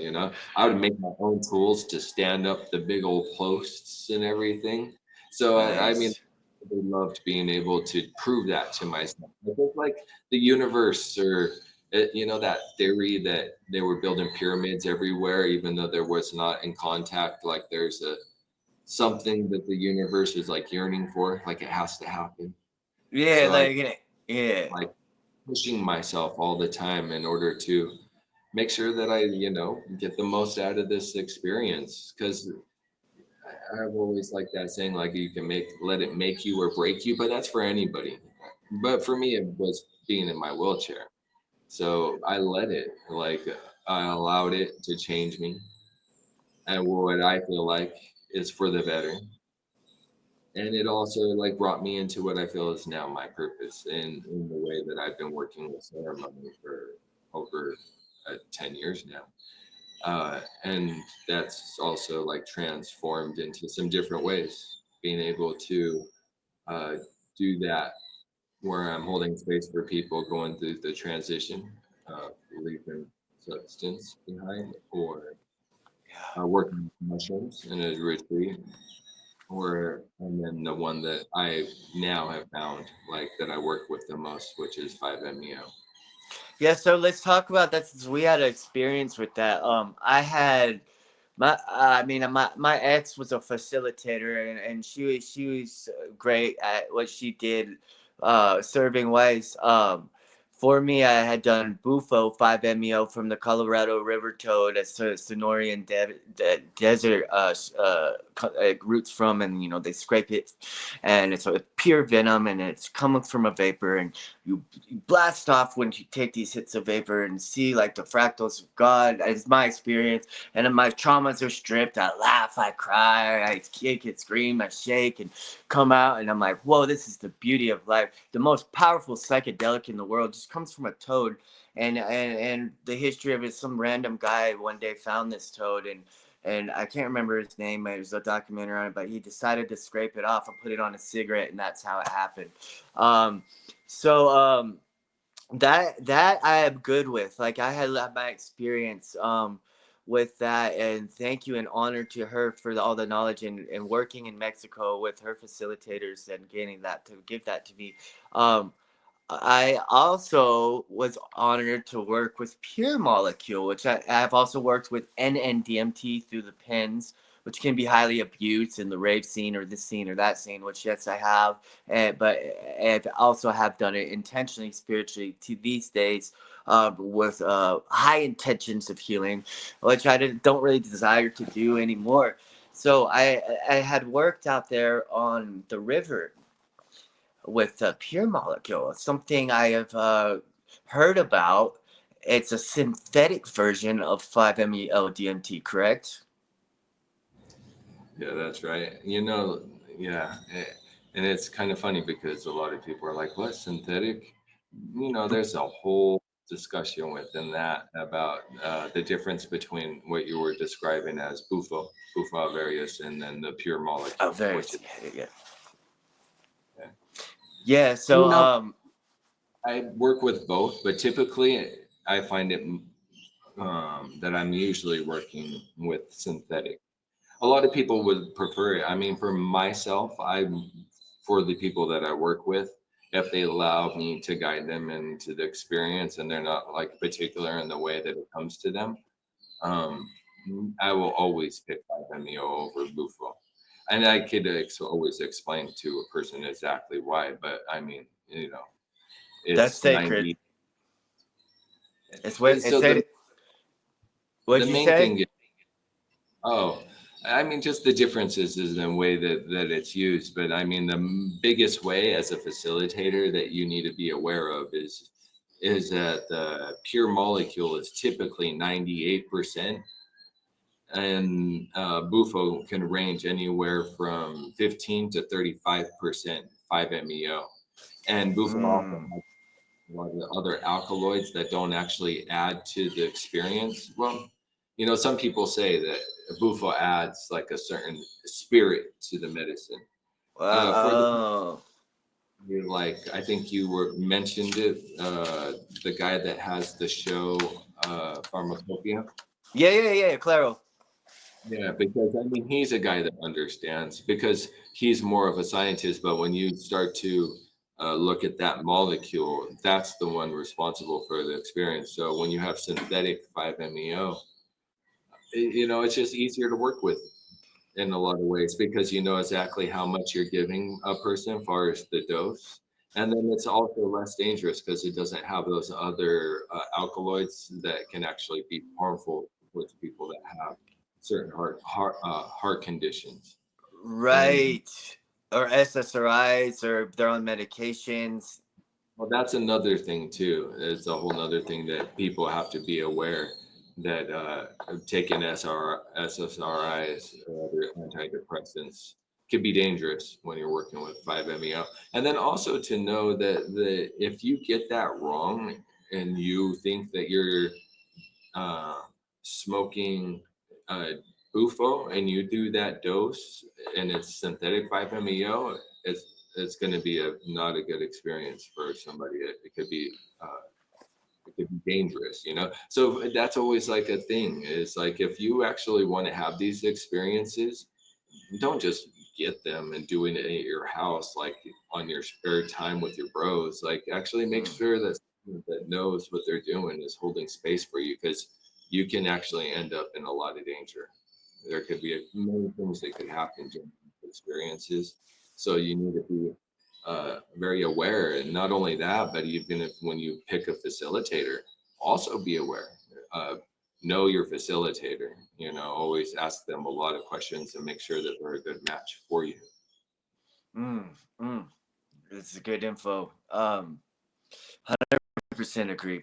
Uh, and that's why I went to you. Obviously, trusting our brotherhood first, and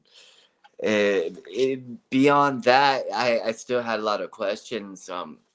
Like the pure molecule, like my experience with it working down there in the jungle was like with you it was a lot softer than the bufo toad 5-meo venom.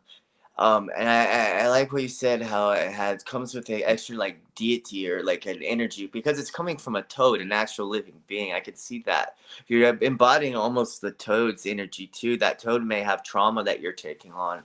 Um, so it's like pure, just it allows a quick like 15-minute access to the dimension of God, supposedly as you would call it, and Yeah, I it mean, was all remembrance. It activated the remembrance of the beauty of life, like how beautiful this flower of life is that I get to experience, and within and the integration was simple, because it was so short and so pure, and there was no like after effects, side effects. Kind of just came out of it like, yeah, life is beautiful. I desire to live.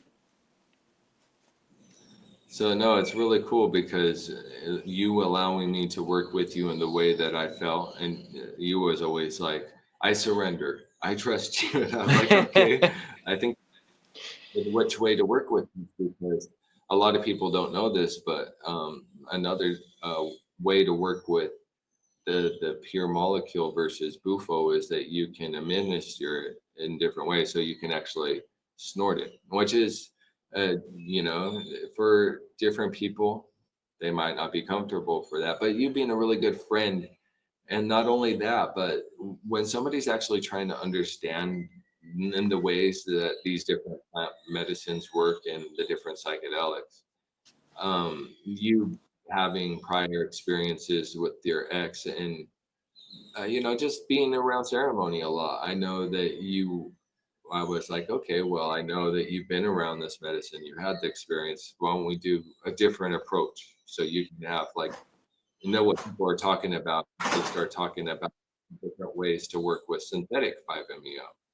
So that that it's such a cool thing because it's a softer onsetting and it lasts longer. It's a more gentle ride. It doesn't feel so much like the rocket when people take that very big dose, as they say, to blast off.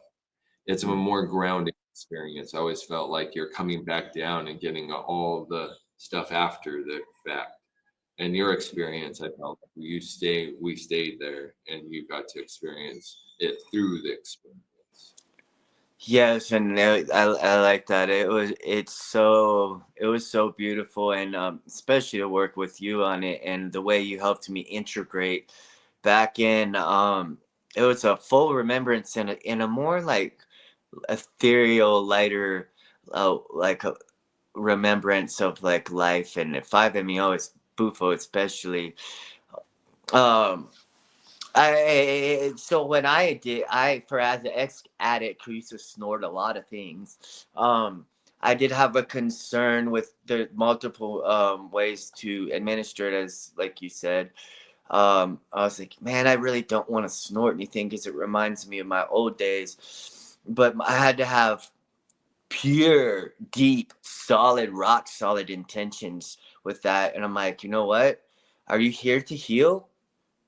Have you already broke through those roadblocks? I'm like, yeah.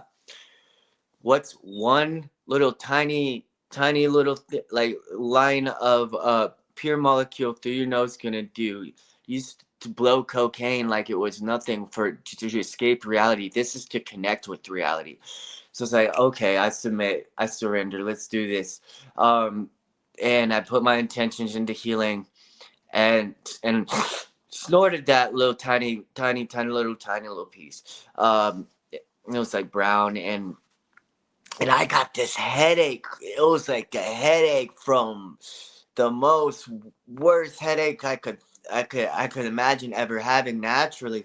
I was like, oh, I don't like this. I don't like this, but I know there's something beautiful on the other side because people's experiences, what they say, just push through it. And they say when you get natural headaches, sometimes it's usually a download from some astral other projection when you're in sober reality. So like once that headache just disappeared, and it was like maybe 45 seconds. Um, there it was, the beauty of existence. It's so different. I mean, yeah, because there was even a book written about this approach. It was called the Toad and the Jaguar, or the Mm. Jaguar. And it was this guy that started using this as a therapeutic approach to working with 5-MeO. But the like I always feel like when you do it that way, yeah, unless you do like smaller dosing, there's also a way where you can do smaller dosing spread out. So there's all these like different approaches that people could go through. One of the approaches that I don't like and I don't agree with is when you haven't really dove into somebody's process and know exactly what they're going through, what they've been through, their history with psychedelics, and does somebody in their family got psychosis, because these are all very important things to know if you're going to be holding space for somebody. Yes, yes, yes. And So mm. yeah, I mean, you need to know things for the safety of them. Right, and good thing we talked clearly about that, and I had already done my Denver microdose program to get off my SSRIs, which there's no way I would have worked with it. Me personally understanding this medicine if I was still on SSRIs, um, or any other psych med that would interrupt and may cause damage to the brain and or something you can think of that would be worser. So yeah, we did talk about that. The pre-integration, I guess I would call it, but maybe call it something else. Uh, very crucial. You're my brother, so I was like, I wanted to give you that approach.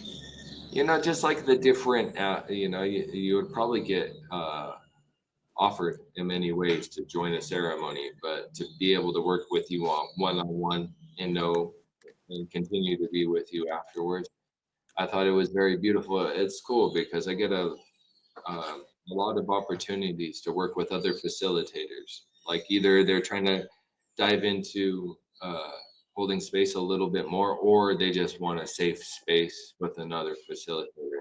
So for a very long time, honestly, I've been space for other facilitators, which is always a blessing. Like when they come to me, like I actually would like somebody to hold space for me. So Right, the facilitator needs a facilitator. Where the doctor needs a doctor, the healer needs a healer. Yeah.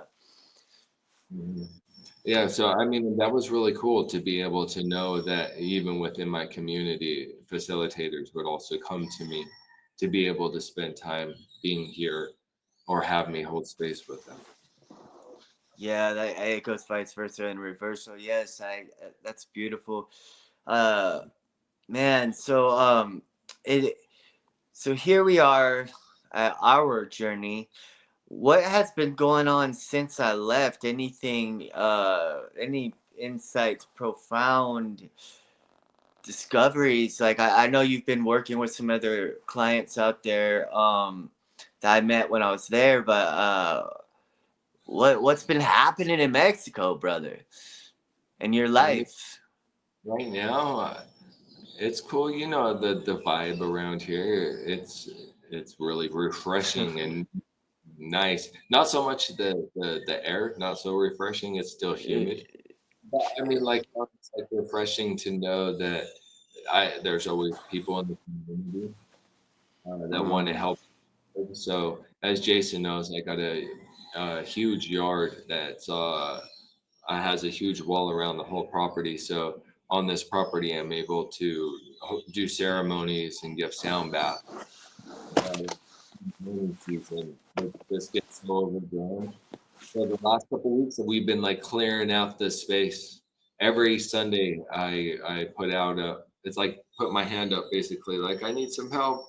And people in the community come. We all help each other. They come over here. We work for a few hours. Sometimes I'll make them a cacao or coffee, get them cold water. Sometimes we'll have coconuts from the trees in the yard or mangoes. Just like a place for people to be. And he'll, it's nice, like it's a place where people also feel that need to like want to give back. So, Yeah, I yeah, like, yeah.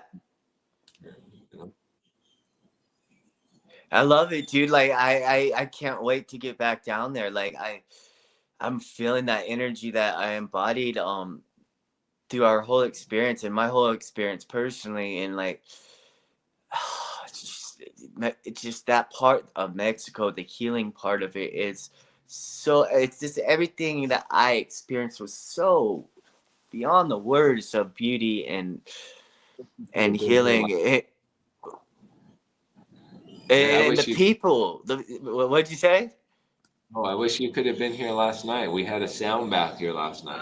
I know, man. Like I had the honor of Doug Goodfeather and Mandy Valadez talk on our retreat. I did do a sound bath with you and a bunch of people on the deck of the river, which with the laser lights and stuff, and so I know that I know it's ooh, I've done some sound baths, but that was a good one, man. That was, and I was that sober. Like I never did a psilocybin. We went out there and I picked all those mushrooms and help you harvest the jungle and it's in Spanish and a couple other people and you know and there is full blown ceremonies that I've seen been offered. The funny thing is we never did I just picked them. We never did a full blown ceremony. Still a psychoactive mushroom ceremony with me. I just went for the microdosing later, like couple months later. Um, but I have seen the after effects with people. And you integrating with them and it being a beautiful thing, me experiencing it myself in other places being a beautiful thing for depression. Um, Like even though we didn't get to work with ceremony and the way that we ended up working is, and it's cool because what you were trying to really do was get past that point of being having something that would help you yes, through yes, that thing of the pills. So for me, I always feel like it's a concern in the again community too because going all the way, you could do these things short and small. So by microdosing, you were able to use microdosing to help you through your transition.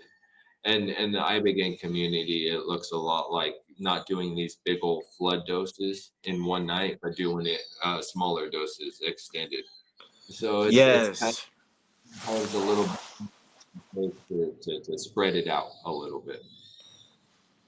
I'm starting to see that being more the route for someone in a harm reductive recovery state of mind, Yeah. phasing out those cycles of needing to blast off and the attachment to the medicine itself. It's like and the spiritual experience can be, and also mental addiction or obsession. Like I desire to blast off 5 more times this month because like I know the outcome is going to be wonderful. But I found, especially through when I did Lucia's ceremony in here in Denver, when I returned to do some more integration, I was all sober. Like it reactivated me through breath work and limpia cleansing, like what she offered also with Mandy Valadez meditation last night. Dead sober, no microdose, no nothing. Just had my coffee, matcha coffee, which is just basically matcha's a replacement for coffee. Um, and man, I can activate those things but through meditation and or breath work. Visual meditation with a guide is been more better for me. I actually did some AI artwork with it too, which whew. Because this is like a whole topic within itself because it's very common now because we're in this moment of like psychedelics get so much attention and credit, but sometimes the credit's not always due or like I always like to use this metaphor. I've been using it a lot, but don't ever like think that it's responsibility to do it for you. And when you go into these like big experiences, approaches, you really have to ask yourself, am I using this as a connecting experience or a disconnecting experiences? Because Mm, like we all, not everything is always inherently good or bad. So psychedelics, you can also get into the disconnecting part of it, calling it healing, doing it like all the time and not really healing those aspects of yourself. You might look like good, like when you dress up and go to the ceremony, but that real work of like how you're treating your people, you know, how you're treated yes. this and your family and how you are to the animals and that those Mm, aspects, you know? mm, well said. Well said. Because yes, it's like I see a lot of that in the spiritual medicine community. It's like I see some like victim blaming. I see some judgment, some harsh words, some this I am better, I've done more than this, I'm smarter, I'm arrogant, I'm self righteous. I've seen a lot of that, and that's me discerning situations I've been out loud. And I have myself abused those medicines in the past and in the plant medicine community. Some are very addictive, such as but they also, with high intention, helped me get to a state of where I am on just a nicotine patch today, and I'm not vaping. And that's we talked about that with Thomas Jordan. It's an indigenous sacred administered through the nose tobacco, and I worked with Rape in Mexico to help also with harm reducing off of cigarettes and the pharmaceuticals, along with others. And I did attend at times to use it intentionally as a stimulant, which may cross the lines of abuse and or become addicted to it. Um, uh, Although now that I have that experience, I have the wisdom of being able to say, no, I set boundaries with that medicine.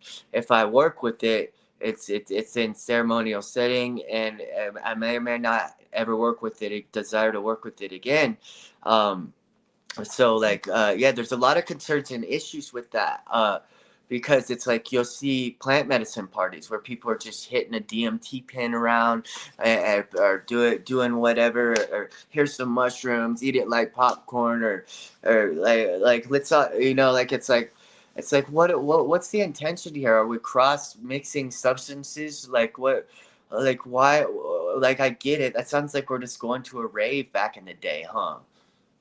Well, I mean, like to each their own. I mean, there's a lot of people that actually use these substances, medicines, you know, all of these different things, even pills and pharmaceutical pills in different ways. And so, pharmaceutical, I mean, psychedelics as well. You get people that use them at festivals and stuff, and they might be okay doing that, but I always suggest not to do that. I mean, whenever you're not what we call in a safe container, there's just so many aspects out of your control that might happen where it's not going to be an okay situation. Oh There's yeah. like so many things outside your power, even that even, hey, you know, like, oh, I've done this 1,000 times. I can hit my DMT pen right here. Well, how about if a fire started or something? Like you're in a big old packed place, like Right. you fall in the middle of like a concert or like a festival, like Or even it's a a spiritual retreat, bro. Like there's a kid that fought. This happened when at Beyond Your Impossible. A kid fell through the ceiling, and like imagine the old me. Like let's say I'm gonna take a hit of acid and do this. Like I used to DJ on that stuff like decades ago. Like and I'm talking about. Like, what if I was like, oh, we're gonna go co-facilitate this spiritual retreat on a bunch of psychoactive medicines. How and then a kid falls through the ceiling. That's why I desire to be in a state of being where it's reactivated, not actually using it for fun or pride. Like, oh, I've done it, like you said, 1,000 times. I can do it.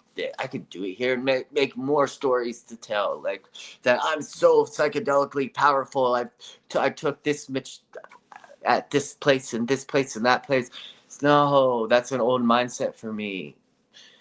Yeah, No, I like. it's like what you're talking about is important because with it becoming so, popular, and basically anybody that's kind of done psychedelics festival or something might call themselves like, now I'm a facilitator.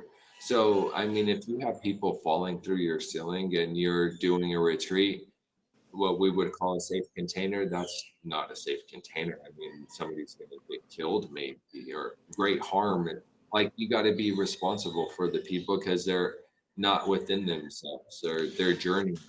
So that's a big, like, honor to do that. But you have to do it with honor to yourself and to them because it's one of the coolest things that you can do for somebody that wants that experience. But just because of that doesn't mean that you get to turn it into, you know, it's almost like as if your ego just says that, I'm Yeah, you know, because you have to do a lot of work to be able to do that. You don't just do it. If you have yeah. I mean, people falling off the roof, then you probably shouldn't be calling it a retreat. I don't know. or they, yeah, there should be some awareness on the kids part of what they're doing, and unfortunately on a large retreat, like, and I was sober at this retreat, when the main things were going on, we were, luckily we had a lot of healers and people that were aware. I was right there when the kid fell through, and I knew the kid, so I was able to support and create safety to So understanding the power of breath. I was like, "Hey, brother, it's breathe. You remember, it's okay. Just breathe. You're here. It's okay." I told him, "Take a breath. Go." He looked in my eyes, and I said, and he's remembered me from the lake and my dog Dakota, and he took a breath and he said, "I'm okay. I'm okay." And now think about if I was on a bunch of plant medicines, abusing them, like, I don't think I would have been able to do that right correctly.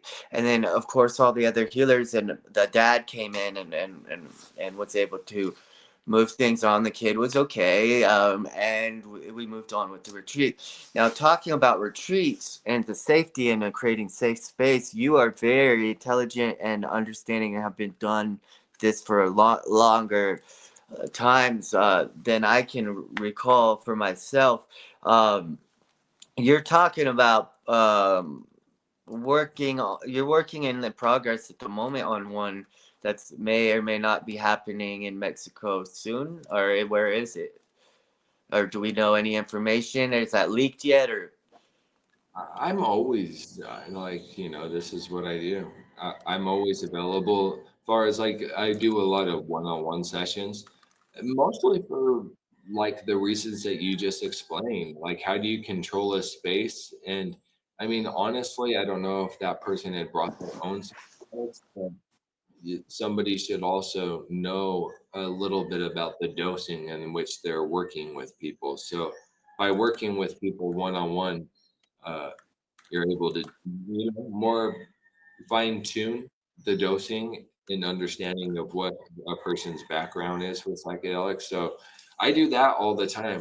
But like far as group sessions, I'll just say this because this is the way that I was taught and the way that I love is that we usually do it in a circle, but basically the symbol behind a circle is like like sacred geometry, like this, we're all in this together. So when somebody goes outside the circle, they need to be accompanied by somebody that's a facilitator or somebody that's helping the facilitator. So just to go to the bathroom, you have to be accompanied all the way to the bathroom and back.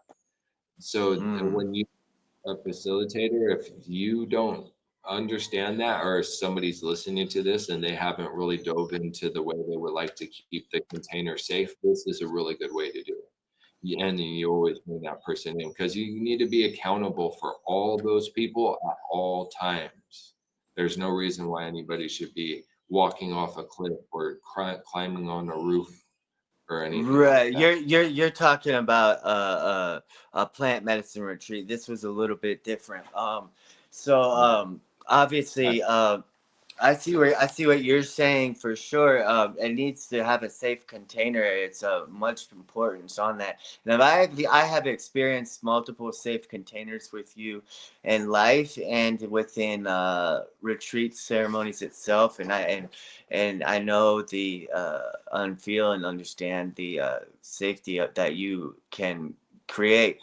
Um, so I believe in it. I honor it, respect it, and love it. And so so yeah, we're talking about something that may or may not exist yet. I was they you know there are you planning on doing anything on a larger scale rather than one-on-one clients on the moment?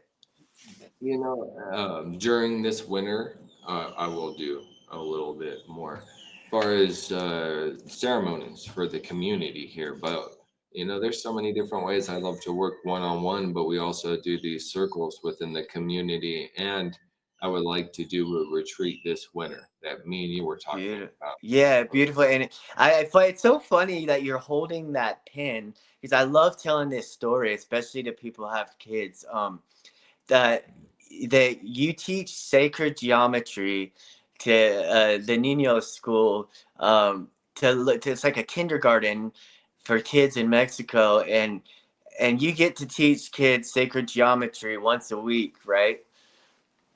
Yeah, it's a community center called Casa de los Niños, and I do sacred geometry class typically for like 8 years old up to like 13, but I've worked with all ages, anywhere from like 4 all the way up to like 17.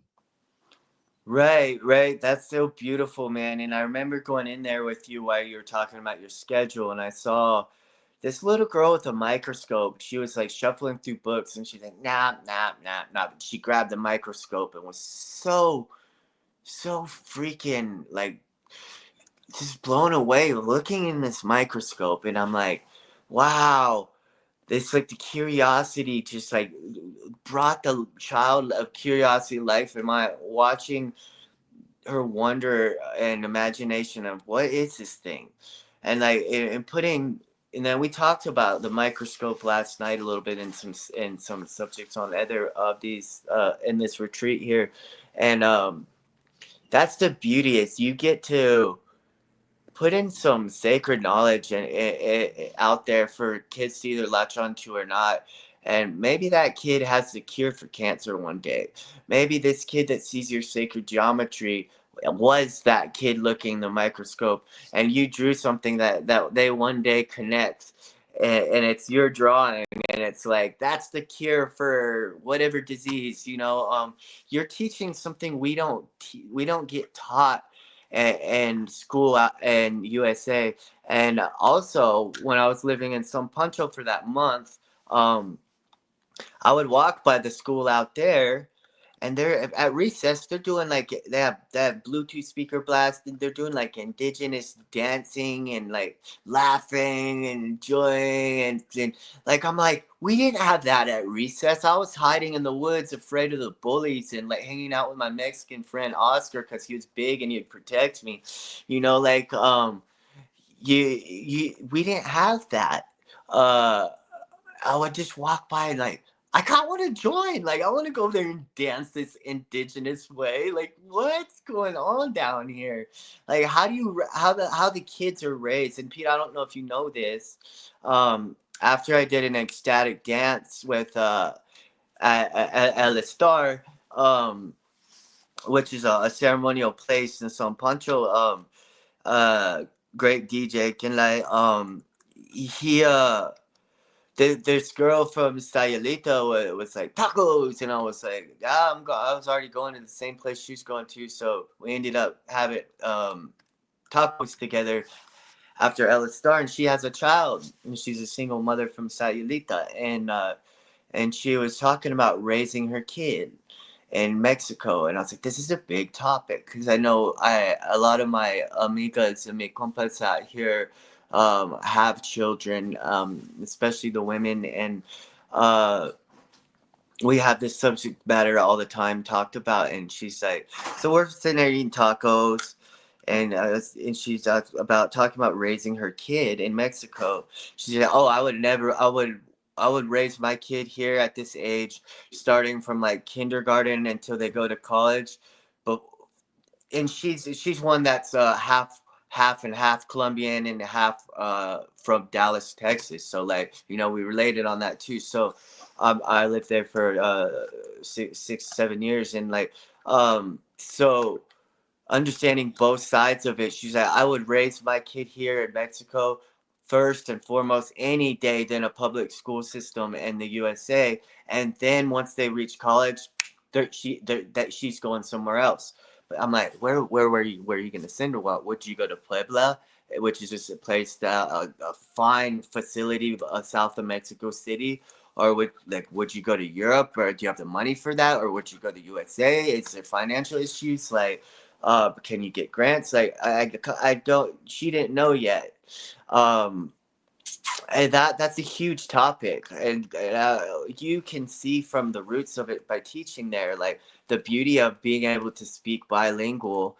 From day one, there's kids speaking Spanish that and English better than some of the grown adults, such as myself, out there that I've seen because of this well-educated schools that you are teaching at.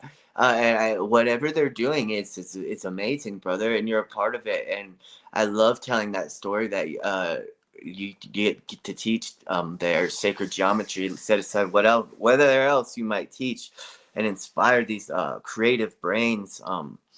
Because you, like you said earlier, that that's when they're malleable and they're most understanding, and they're most willing to be open to unconditioned beliefs. So yeah, basically, once you're the topic and what you're speaking, yeah, you know, kids, kids have always been like a big interest to me. I've always been drawn towards them. They're drawn towards me. I understand them. I know how to work with them. I was married for a while with a woman that had kids, but it was really interesting because I worked at this other place in San Pancho called Entre Amigos. And through Mm. that experience, I ended up meeting my ex-wife and had the experience of raising her kids. We separated, but I mean, through that whole experience, I was always, even before I knew her, giving like arts classes there, uh, the community garden. I had a nephew that came and lived with me, and so we would always be over there at the Entre Amigos doing the art classes. Mm. And then, you know, when I started to understand, it's like one of the joys of getting old. You start to understand yourself a little bit more. And I always knew exactly what I wanted to do, and that was to be doing what I do now, which is sound healing and holding space for people with psychedelics. And then also that working with kids, I probably would have been a teacher of some sort if, or worked with children if I didn't do what I'm doing now. I mean, I do, but like maybe in a bigger way as a profession. A lot of what I do with children is just as a community service. Do you But find do you find like a joy and just the curiosity of the children, like just you know, a lot of what they say, what happens when we get old, and one of the things when we abandon ourselves is abandoning those aspects of our inner child. You know, like uh the, the joyful and like what would happen if this happens? It all gets like dolent, and you quit engaging with those aspects of like creating. So like you won't like draw because you're like I don't draw. Well, yet you used to. Everybody used to draw. You know, it may have been like chicken scratch, but we used to draw. you can find like a lot of healing in what you're resisting. Whenever you say I can't something, look into it a little bit. You'll probably find that you're limiting yourself in some kind of way. Yeah, so that's where you go back to your statement that I'm a I can person. Yeah. I mean, from each to each their own, and sometimes there's real things to be scared of. I like this thing Mm, talk about fear, how like back in the day, our ancestors were actually being chased by lions, and there was a real fear. Like I might not, I might be the food of the animal. That's really something to fear. But nowadays, a lot of people are just fear of something that don't exist. They're like in flight or fright of something that's not actually happening. It's just your imagination. So fear, that's what fear is. It's your imagination making up stories in order to hold on to old beliefs, right? 100%. What do they call that? Fancied. It's a fancied fear that like I'll make up a situation in my mind, and then I either then especially in relationships this happens like where oh there I visualize this person with that person, all of a sudden I may feel some jealousy or for resentment, or like that's one example. Like we can make many massive multiple examples. Fancied fears will always get me in addiction to, because in any other realms of life, because imagination is really like what connects us to the mind and the mindset, and how we create ourselves and engineer our internal reality and build the heavens and gardens within, and make them become our light bodies and become whole and non-dual, non-dual, have not have duality, be so it can either work against us or for us. And back to that talk, I talked with Doug, the Lakota native, last night. You brought to my attention everything happens through us. Also, it's like it's for us or at us, and then it's how you respond to it. And I brought that up to Doug, and he's like, yeah, he did agree with that. He was like, everything happens through us, yes, because God is happening through us all the time. However you want to describe it, being put scientifically, quantum physics, Takashla, God, Jesus, whatever you want to call it, and it always is happening for us, whether it is against us. So it's happening through us. If I choose to react in a negative way, like it's happening at me negatively, I'm still going to learn a lesson behind that. So it's still happening for me. I'm going to bail on that surfboard. I'm going to be caught on TikTok. Like, look at this guy. He sucks. He's a horrible surfer. Now I get to see that I'm a horrible surfer. I see my unworthiness, and I see where I need to step up my balance on my surfboard, right? It's always happening for me. That's whether if I allow my perspective to see that. Yeah. Well, I somebody shared with me that statement because I was kind of going from this uh, understanding because I had heard it, and it was like life isn't happening to you, it's happening for you. But it feels almost like a bias, like as if the universe is like on your side. And I mean, as you know, we're all living and dying. So, it, you know, even dying is happening for us if you want to take it that far. But through Right. us, it's a good way to understand it because when you allow it to move through you, it's almost as if nothing's inherently good or bad. It's just the learning of it. So if you can train your mind in order to see that within the moment that it's happening, then you'll suffer less, Yes, right? yes. Going into mindfulness 101. That's why I like your perspective on that. Yeah, because you just watch it go through you, and it's like that. And how if I practice meditation or not, like, or if someone does listening, like, that does help, because my response is really like in reaction mode. It's my gut feeling is what causes suffering, right? I mean, because yeah, I love this saying that pain is inevitable, but suffering is optional. So, like that, you know, you might even go into like a tattoo.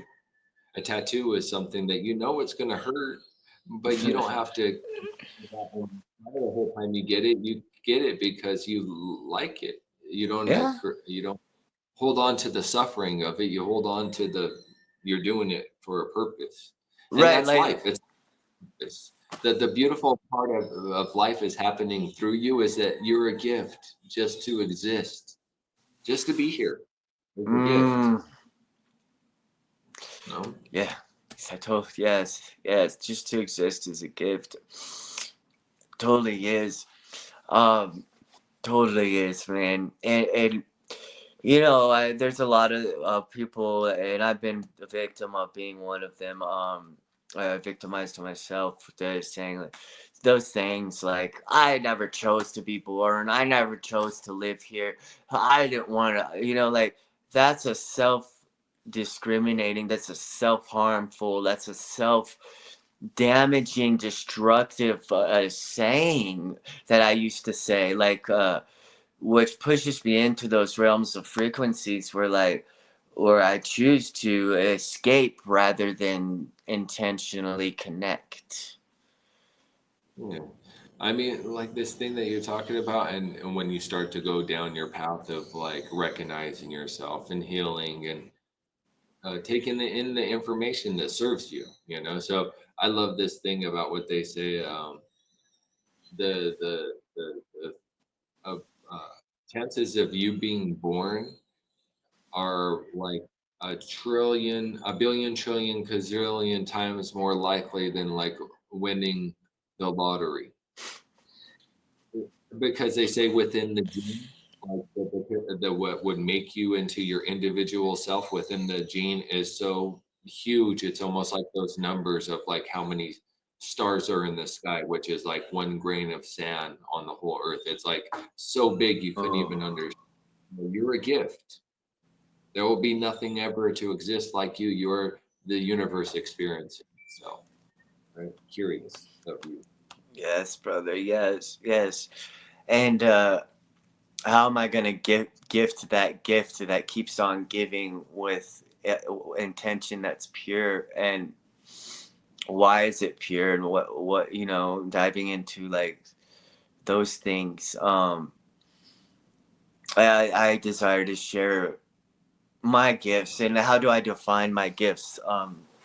That's a whole nother subject. I see your gift, and it's a reflection of like a flower that like a of undescribable colors, brother. Like just like a blue pearl that radiates this light, and and people are attracted to that gift, and like that's why I came set aside wanting to go to Mexico to experience some other things and do some self creations with videos and things, music videos or whatever, just for fun. But like, I came to see you first and foremost. I hadn't seen you in 13 years, and maybe there was something that could help me.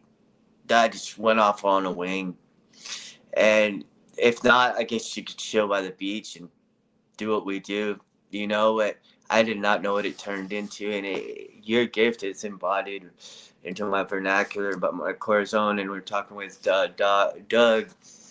Like society has it backwards. Everyone says think for there I am. It used to be indigenously. It came from the heart first.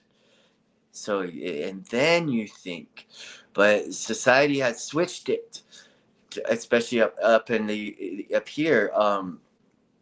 It's because it comes from the root first. That's why people used to not wear or moccasins or used to not wear shoes. These days, they not wear shoes to ground themselves, because it comes from Pachamama, the Gaia, the earth, the tierra. It comes from there first, and then it goes through your chakra system or your energetic system, or in science, where your heart, your gut, your body, and your nervous system, and then it goes to your heart before it even gets to your throat, before you can speak, before you can even get to your brain, which is the main problem.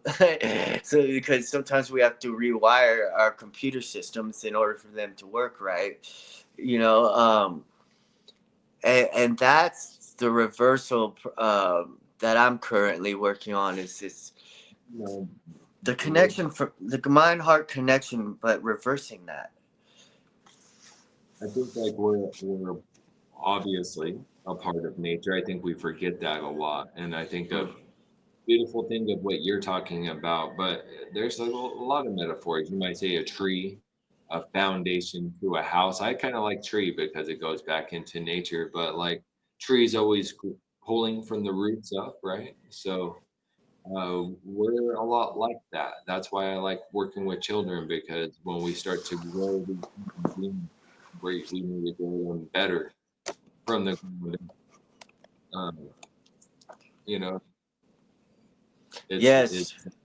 always about getting to the root of things and not masking like we've been taught. So you always have to go into those deeper aspects of like, you know, the question always like the why, curiosity, getting back in touch with the surrendering a little bit, you know, not always like having to be in so much control, Yeah, that. simplifying about the simplifying, you It's know. funny. It's funny you said the control thing because putting together this event, um, like I put it together while we were in Mexico. You saw half of it, a lot of it, and I put started it before then also. Like it was just a continuum of process, and the first day, like I'm thinking it's gonna be a swing out of the park, and I have everything all connected. Like we've got microphones set up, but I didn't realize Meta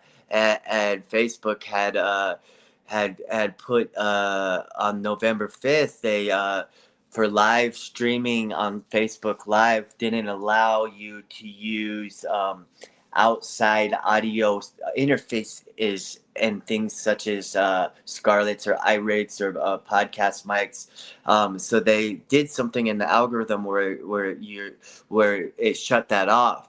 And I'm like, whoa! It not used to be like this. It used to be just click and dial right in. So we ran into it was like instant control was just like ego blown gone. Like it was like Lucia had to take over the show. She got to, and she just turned on her phone. And I joined her phone naturally, like without all the extra uh, microphones and this and that. Now we're doing that. I'm just got headphones and we're talking through this third party app. It's the only way you can really do it these days because of that. And I learned something from my lack of awareness there, and the honor of still being able to hear Lucia's message by her just going live and me joining her live the old way, just phone to phone. Like so it goes back to many diving into the roots of many things. Like if I don't have a guitar or make music or drumsticks to play drums, I can still pick up some sticks in the woods and make a drum from animal skin or just and I have my voice. It goes back to like what came first, that whole chicken and the egg theory thing, but like goes in there, but it really doesn't really line with that as much. Um, yeah, man, diving into the roots and then ancestral roots and all this stuff is so. I just like geeking out on it. Like I love it, man, and you opened with a sound bowl. Obviously, your picture here in the retreat, surrendering to your medicine of sound healing. Um, do you want to talk a little bit about somatic solfeggio frequencies and what calls you to sound healing? I mean, as far as sound healing goes, I was always going to school.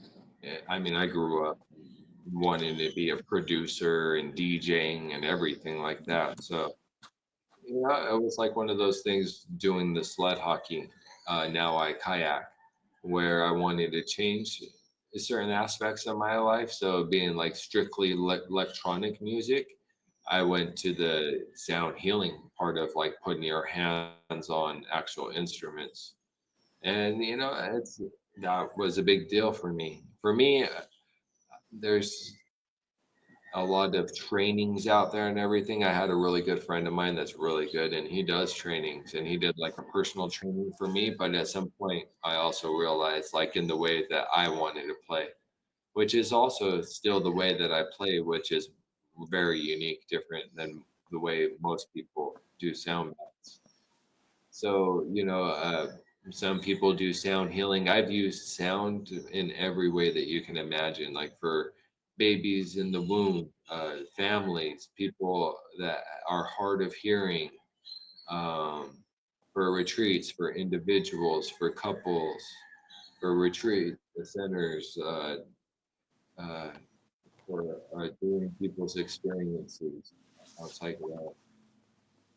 I'm trying to think of all of them. There should probably a few more that I'm not mentioning, but I mean, I've been doing this for so long that I've been able to have a lot of doors open to me and unique ways to work with sound. I think one of the more coolest ways I think is giving uh, a sound bath to a baby that's still inside her mother's womb.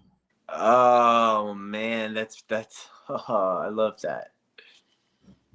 It's really cool. Like you basically just like set them all up around the belly, and I mean, obviously, that's really gonna like when you put one on the belly, it vibrates. So that baby is getting a sound bath. Like, I wish you were here a few months ago, but we were down there in Mexico. My cousin has a great story. She just birthed a beautiful child, and she chose to go the organic way. It took 30 hours, no medications, no nothing. She's a Christian, so she of course she had her Christian birth doula. Some other lady, I forgot what she's described, her husband, and then they played uh, prayer music like what they would in a church. Well, for 30 hours, organic birth, not in a hospital, is some kind of like home designed for this type of stuff. And I'm yeah, like, man, if Petey was there to add some sound bowls, that would have been cool. But that I can see the beauty in that, man. there's two experiences that right now I'd really like to do, and one of them would be to give a sound bath to a mother as she gives birth. You know, I think that would be like beautiful way to come into like the like release, and then the baby receiving those frequencies as it comes out. I just think it would be Woo! and Yo, then that's it. not only that, but I also want to do a sound bath out in the ocean with the whales. So the whales are just arriving right now. So I'm gonna try to figure out a way to do that. I really want to do that. Get your ATV working, hop on that thing. That's another thing. You can, a paraplegic and then jumping from a wheelchair to an ATV just like that. I've seen it. Have you gotten it working? No, something's going on with it right now. I got to get it fixed. I wish. I need Yeah, to get. yeah. I got to get down there soon, brother. The magic's I can see the magic's it's happening still. The beauty of Get back. life. We'll go for a well tour or something together. Yeah, man, I would love that. Whale season. I got to see whale season in Hawaii. Funny, I just said that as we've got Clayton Aldred coming up next from Hawaii, live from Hawaii, 3:33 p.m. MST. I am I'm gonna probably have to go. There's some things I gotta do before that. Grab some lunch and you do reconnect to my reality from this.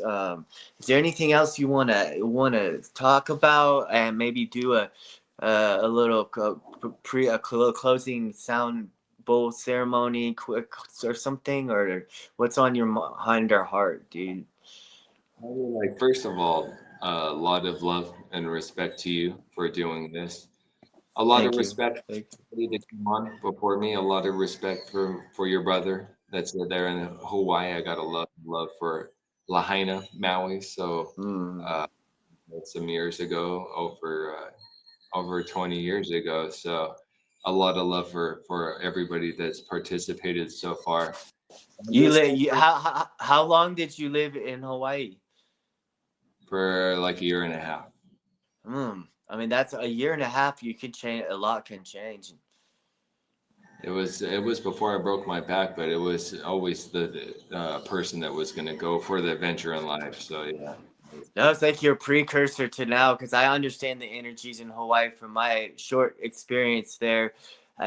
Friends who showed me the sacred places that we both know, and like, man, it is an abundant place full of rich environment, nature, and spiritual community, and that I can see that it's a huge precursor in your journey, brother. That's beautiful. Um, so yeah, maybe can we channel some of that energy, that Hawaiian energy, and maybe mash it up like a DJ with your inner Mexican energy down there, and do a little sound cleansing ceremony, like to close this ceremony. I would like to call it, if that's okay, with one of your bulls that's calling you, however you see, however it calls, it would be wonderful. So I mean, basically, I would have brought something else, but I just got this one board. I'll play it again. But Okay. before I end, I'll just use this to like close the space. Thank you. For the people that are listening, don't forget to take care of yourself. I like to use this metaphor of a tree. Whenever we need to be reminded of taking care of ourselves, watering ourselves, taking the time in order to do that, finding the tools that we need in order to take better care of ourselves, doing the things that we need to do that. So, always in respect to nature, a good way to do this is maybe get a plant and start taking care of it. The simplicities. Let's get back into connecting with nature. It's always the best way.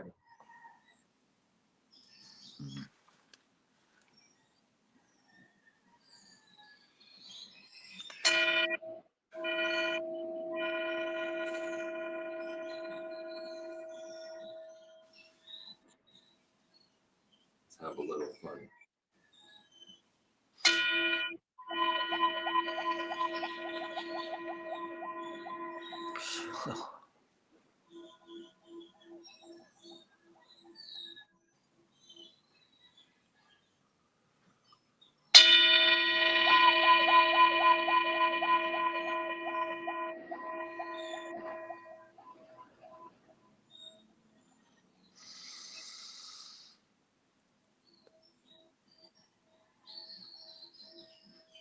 Always like to use three because three is a big number in sacred geometry and sacred numbers. Well, I don't know. I didn't see what you're doing, so my eyes was closed. I have these headphones. That was wild. It was like it goes ding, and it sounded like an alien, like wow, wow, wow, wow, wow, wow, wow, wow. I've never heard a sound like that in my life. I'm glad I wore. That's why I wore headphones today. Whoa, that's good, brother. Thank you. It's kind of Eh, piercing in order to do that, but the way that I did that, you didn't see, but it's with my mouth. You put your mouth next to it and you go wow, wow, wow, wow, wow, wow, wow, wow, wow, wow, wow. Oh, it sounded metallic in these headphones, like a metallic water, dude. Like it was like, and it went straight to my heart. The wave goes within your mouth and fills that cavity, and then when you manipulate your mouth, it changes the frequency and the vibration. That was awesome. Oh, I can't wait to co-create on some sound stuff with you, brother. That's gonna be beautiful. Love that. And thank you so much for sacrificing your time on such a beautiful day, 11:11 at Mexico time, and man, we've been here for 2 hours, 38 minutes, 44 seconds. This is the longest one yet. So, thank you, brother. Thank Love, you. Make sure to get some food before your next guest. Take care of yourself. I love you. I love you too. Well, we'll see you soon, man. Yes, sir, brother. All right, later. Peace.